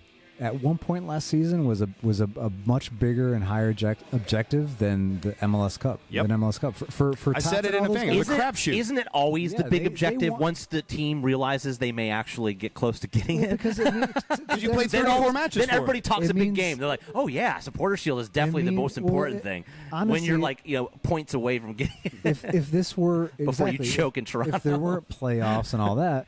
Well, then the Supporters Shield would be everything. Exactly. It's absolutely it's what you play for. And so it still means a lot. And I don't know. I think Atlanta United can kiss that one goodbye unless they go on this tear. And that sucks to hear. That really sucks to hear in April. Unfortunately. But I was always comfortable with not getting the Supporters Shield this year. I knew we were going to rebuild somewhat, and I knew losing Miguel was big. I couldn't foresee all these things like losing Garza, McCann, and all these things happening outside of that, injuries, whatever. I knew it was going to be a slow start. Didn't know CCL was going to wipe us out as much. So I kissed the Supporters Shield goodbye. I was like, oh, we're going to get in like, a low seed in the playoffs, and it's going to be very difficult. Because now the playoff format, we're going to be in tough shape if we're not one or two. They're I think, and unfortunately, it's April. is mathematically, can they still win the Supporter Shield? Probably. They could go on a 24-match run. But at this point, if Vela and Rossi are arrested and put in jail for 6 months for something. But at this point, it's like they have to make the playoffs, man. Yeah. And there's plenty of time for that. Honestly, that's what I'm saying. Considering that 7 teams get in, and at that point, it's like you just need to get in. Atlanta United has every right to say, hey, we can still make the playoffs. Cool. But, so you're the 1 seed going to D.C. in November. Or, sorry, you're the 7 seed. But still, I don't think. I mean, do you think? I still don't think Atlanta United is at the point where teams are like, yeah, we can play these guys. I still don't think. I think they are. If they were, they would come in like New England in the Benz and play at They are bunkered. The blueprint to beat this team is there. It's do you have the athletes to do it? It's call up Lucci and say, what did you do? No, that's the blueprint is there. Right. I'm saying, do you have the blueprint is there? It's out. It's on film. It was done by DC. It was Columbus. I don't count because that's a slog fest. But every team knows bunker and counter, and you can beat them. Now, can you stop them on offense? That's on your defense. But we'll show you how to beat this team. So it's there. What happens? The tactics so don't. What happens if we, let's say we draw Colorado At home, and we're talking about 3 points from 12. Mm-hmm. So it wouldn't be good. It wouldn't be a good look. I'd say tune into Atlanta United Fan TV shortly afterwards. Here's the problem, and here's my problem, right? Because two things. We have Colorado coming up next, right, on Saturday. It's another weird time. It's a 6 p.m. game. I hate those games. I hate them. Give me night games all day long. The vibe is different. I don't like afternoon games. And then the tailgate you have after that you have Sporting KC, which have on the road? recently been spotty, but we know that when they put best foot forward, they can kill you. That's blue hell. Yeah, they're a team that that just does not look good for us after that. After that, we face Toronto, which is always a battle last season, right? It's going to be a battle. And that was when that's when they were at the bottom. The bottom of their bottom. We were at the top, and it was now his roles are reversed. Wasn't right? that a 2-2 draw at home? Yeah, they're second. But that's my point. Is that yes, teams can smell blood. They can see. Hey, I think that's what Dallas did. And this is the question that I'll pose to everyone: is Mercedes-Benz Stadium an intimidating place to play right now? I don't think so. I think fans have said it's very quiet, especially an early goal. If you get that early goal, what it's shown is that it gets pretty quiet in there. It was a factor. That's it. Yeah. And the goal in the 47th minute right after halftime against Philadelphia. Whereas in some of these other stadiums where you have the rafters and stuff like that, the supporter section can carry through that because the sound will overplay whatever is happening else in the stadium. And I've got to say the bowl is part of that, is really a part of that. But listen, this isn't about acoustics. It's about teams understanding Atlanta United is in a bad place. I think we can really go in. But it's to a Atlanta piece of it, taking the crowd out of it, knowing you can. For an entire season last year, Mercedes-Benz was very difficult for other teams. I think Portland. We go down, we get louder. Portland just couldn't. They didn't remember they couldn't that. Hang. We would go down a goal. Yeah. We would get louder. Yeah, let's go. Yeah. Several teams have been deer in headlights in Atlanta in Mercedes-Benz, but that's the danger of not winning games. Gee, you think calling the fans spoiled had anything to do with that? You know what? But at the same time, I'm just saying. No, you kill enthusiasm with bullshit like that. You bring in a guy who speaks like this at all the times and calls the fans spoiled for winning championships. Like. That honestly, I said it in my fan camp. If you want to see Mercedes-Benz become an empty cavern, keep playing this way and let Orlando Trust fall and Frank de Boer do interviews. I think this is some of the stuff of a young team too, because you're used to Tata Martino, and you're like, well, he never even spoke that much. He was very guarded with what he would say, but when he did, he was just so. He wasn't calling in a 92.9. No. But you know what I mean? But he was very transparent. There's a downside to that too. Yeah. There's a downside to having the coach that accessible. Because when he's not good at it, that means he's the face, becoming the face all the time. Yeah, and in marketing, you know all about that. You're building a brand. Now, Frank is becoming part of that brand. Yeah, and that monotone and all that sort of stuff. It's all true. part of the psychology of it. Yeah. And there's nothing engaging. And that stuff is not that important when you're winning, but it's very important when you're losing. Boring interviews, boring football. And then after that, the reason why I'm really concerned is this. At the end of the day. As a selfish fan, this is what all I care about. Orlando. Is that this is a ramp up to the Orlando match. This is a start of a run that gets us playing Orlando as early as May 8th. Yeah. I'm sorry, May 12th. Yeah, May 12th. That's like right around the corner. If we lose to Orlando at home, like I For can't, the first time I don't even in- know what to say. Like I couldn't fathom. So we better start improving because You'd see me going full Mel Gibson from South Park. Orlando's building confidence. I'll bet I'm They're a sure different team. Orlando's looking forward to that match. Yeah, The yeah. way things are going. Yeah. I mean, that's how professional sports work. It's like the team you've never beaten, you need something. You need some kind of It was glimmer of us with hope. Red Bulls. Right. Last year, beating them 3-0 virtually sealed the Eastern Conference Right. Final. And it literally gave the team such a boost that I still think they were riding that high all the way through to MLS Cup Final because they knew that they had gotten the monkey off their back. Yeah. Same thing in beating DC. True. You True. know, beating DC in the second match of the season, coming off the Houston loss, is what jump-started that run. Like I said, we were 4-1-1 after 6 games after being beat, 4-0 in Houston in the season opener. So to go on runs like that, you need a catalyst. And I don't know what the catalyst is going to. It's certainly not going to be Colorado. If you beat Colorado, hey, they suck. All right? If you then go out, I mean, like, that's the thing, though. The alternative is if you go out and you have another performance and you lay an egg against Colorado, all gloves off. Yeah. You know, I mean, seriously, like there is not an excuse. Like he said, you cannot play another excuse card. Like, and even if you win, it's papering over the cracks unless it's 7-0 like we did to New England, Yeah. and you see a complete 180 from what we saw last I year. just want to see consistency over this next few matches. So, I mean, What's consistency in the next 4? Those next 4 matches you mentioned, we said they are. I just like to see a solid conversion rate. Like if you're going to put Joseph 20 scoring. I mean, Yeah, and not to just not to like, oh, Joseph isn't scoring, but like that would just change everything for this team. or PT To puts see- away a screamer. Yeah, like Something, a if I- catalyst. you need we your paid big stars. money for game You changers. need I your want to start stars. seeing You need somebody your stars carry to a perform. game once in a If while. I told you in the next You need 4 your you're going to stars. go 2-1-1, would you take At it? some point, the players have to start taking responsibility and playing it and converting these chances and doing this. Did you get that question? If I told you in the next 4 matches you go 2-1-1, but I don't tell you who you lose and I don't tell you who you draw, would you take it? 2-1-1 at this point? 2-1-1. That's sad, but yeah. How sad is that? Like, give it to me. Like, if that was like, 7 points from 12 sounds real if that was nice one of right those now. like I can 100% guarantee the 2-1-1, or I can give you a 15% guarantee or a 50% guarantee on a 3-win. Like, I would go with the 2-1. Like, give that to me. And that's the thing. Yeah. Now Atlanta United is in that dangerous territory where it's like, okay, well, you better just win. What if they beat Colorado with a 90th minute own goal? Yeah. And it's like that's the win. It's like they don't put anything. fans to aren't gonna sleep buy yet. that. No, it's like Yeah. they've Our put fan base is themselves- too smart for that. You know, Yeah, it's just the not team gonna has happen. put themselves with their results in this precarious situation where now everything is a must win, but Yeah. you can't just win now. Like Well, you have to win convincingly. You have to it's- play the attractive soccer that the brand is this brand is about, that this club is about. So basically, what you're eventually. asking me is if Atlanta United pull an Arsenal against Watford and their goalkeeper kicks it into Aubameyang's foot in the 3rd minute, and then they get a red card in the 9th minute, and then they still control the rest of the play, and we win because of that 3rd minute thing, I'll be livid. Yeah. Well, that's the thing. That's where this club is right now. Yeah. That's where they are. And like, yes, there's probably a portion of fans that are like, just win, baby. Just give me the win, and we're good. We just need the 3 points, and from there we'll grow. Well, that's what happens but with there are other people expectations. that are like, no, it's not good enough. Yeah, yeah. Because that's what they've become accustomed There's to. no right answer. Like, what,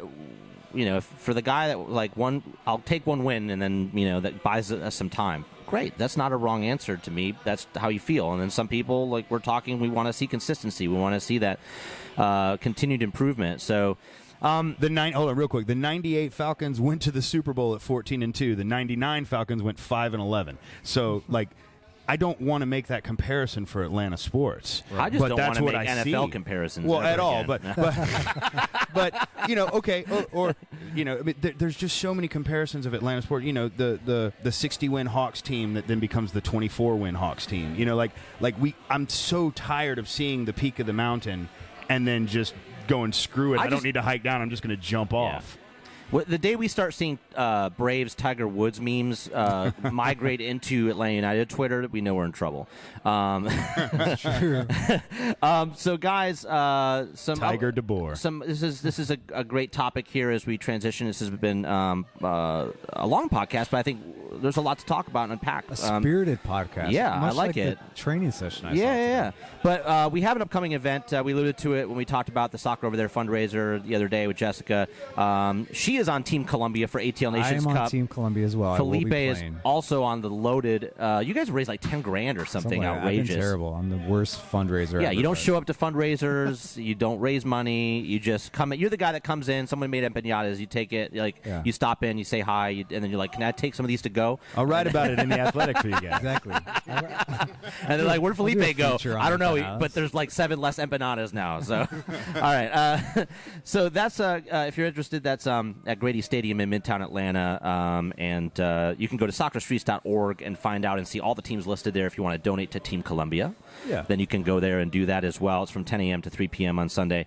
You can check that out. And then also iTunes reviews. We have 81 iTunes reviews. When we get to 100, we'll do a giveaway. If you want to be part of the giveaway, we need to see your name, and the only way we can see your name is if you actually write a review. Just hitting the stars does not do it. So leave us a review. We'll read it on the podcast, and you'll be entered for the giveaway when we hit 100. And I have a little update as well. On Saturday, April 27th, I will be hosting the Schalke versus Dortmund derby at Brewhouse. So be sure to come on out. They're going to be having a free Really German cool. breakfast. And when Schalke scores, there's a free round on Schalke US.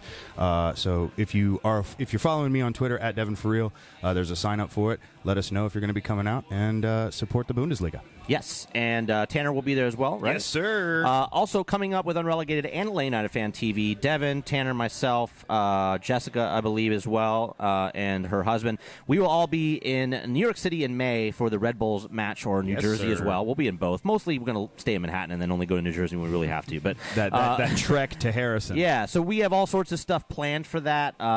You can bet your ass we're going to do some fucking recording. Oh, so yeah. it's going to be a good one. I just realized we hadn't sworn the entire podcast. I So have. just get that You in. haven't. Okay, I just need to get that I think in I said freaking at one point. Yeah. I was like, can I I mean, swear?